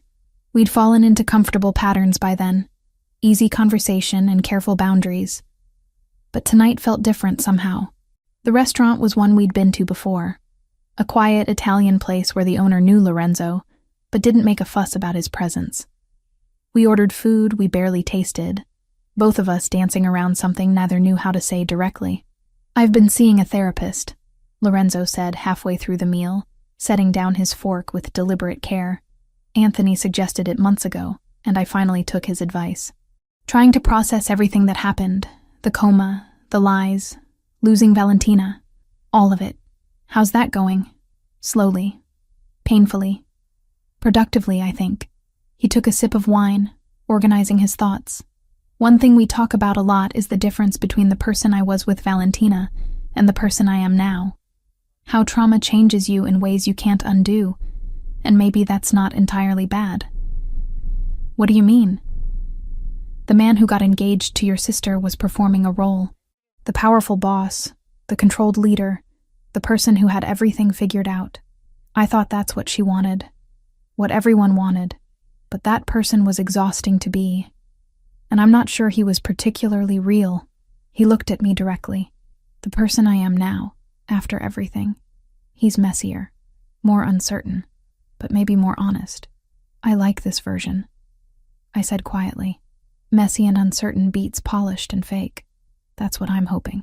He reached across the table, palm up, an invitation rather than a demand. I placed my hand in his, feeling the calluses from his physical therapy and the warmth that still sent electricity through my nervous system. Lucia, I need to ask you something important. My heart rate kicked up. Okay, these last 3 months, getting to know you as yourself rather than as Valentina's echo, it's been the most honest thing in my life. You don't perform for me. Don't tell me what you think I want to hear. You just exist as Lucia, with all your complications and flaws and strengths. And he paused, searching for words. It's what I didn't know I needed. Lorenzo, let me finish. His thumb traced circles on the back of my hand. I can't promise I'm completely over what happened. Can't say there won't be moments where I remember the betrayal and feel it fresh. But I'm starting to understand that you were as much a victim of my family's choices as I was. And more importantly, I'm starting to care about who you are separate from all of that. What are you asking? I'm asking if you'd be willing to try this for real. Not dinner as friends, not careful conversations where we avoid the past, but an actual relationship where we figure out together what we could be. His eyes held mine with an intensity that made it hard to breathe. I'm asking if you'll be my girlfriend, not my fiancé, not a replacement for someone I lost. Just Lucia, the woman I'm choosing right now, in this moment, with full knowledge of everything we've been through. The question hung between us, loaded with possibility and risk.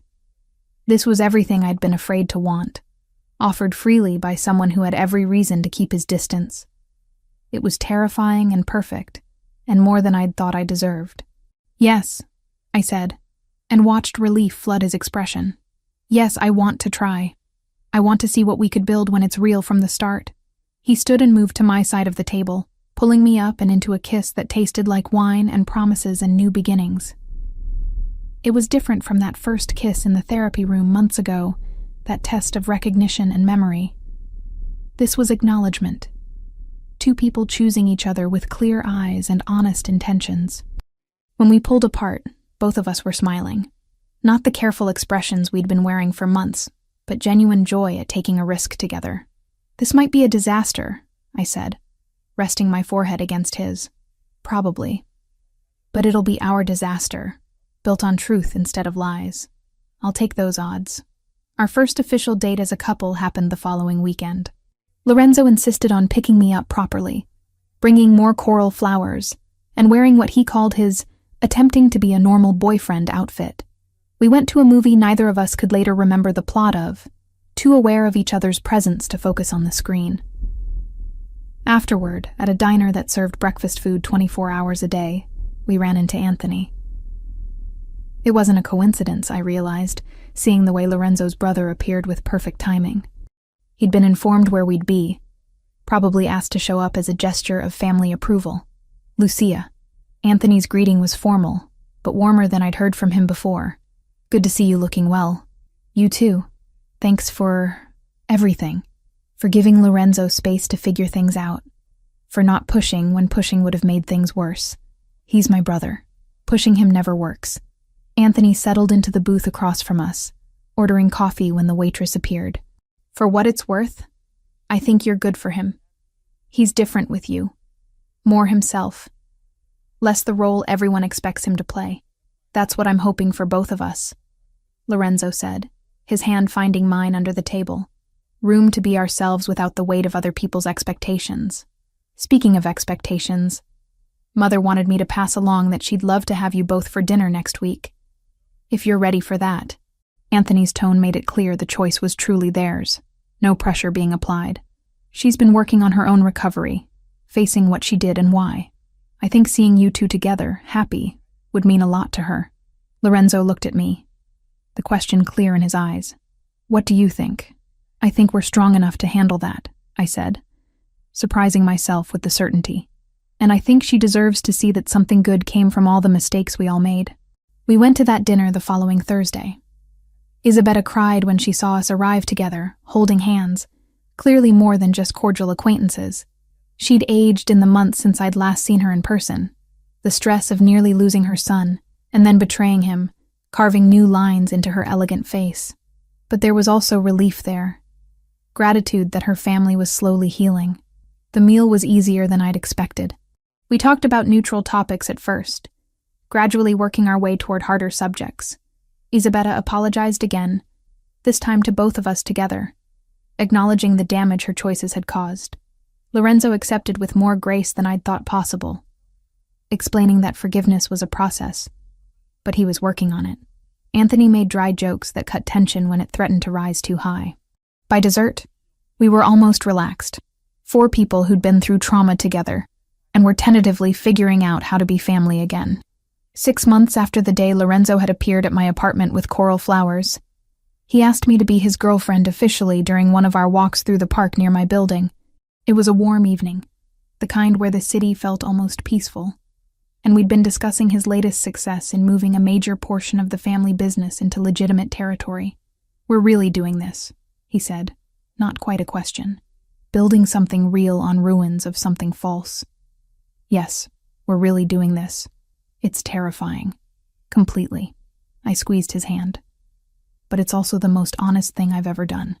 For the first time in my life, someone sees all of me, knows all the worst things I've done, and still chooses to stay. That's worth being terrified for." "Same," he said simply. "You're worth the fear." We weren't a fairy tale.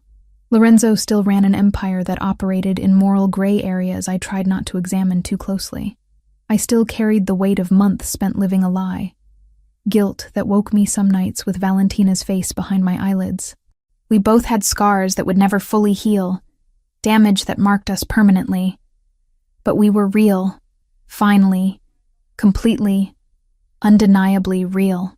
2 people who'd been broken by impossible circumstances and were slowly teaching each other how to be whole again, not by forgetting what had happened, but by choosing to build something new from the pieces that remained. It wasn't the ending either of us had imagined. But standing in that park with Lorenzo's hand in mine, the city lights coming on as evening settled, I realized it was better than anything I'd dared to hope for during those desperate months of deception. We were Lucia and Lorenzo. Not echoes of other people, not performances for audiences who expected certain behaviors. Just ourselves, messy and complicated, and trying our best to be honest in a world that rewarded lies. And somehow, impossibly, that was more than satisfactory. It was everything.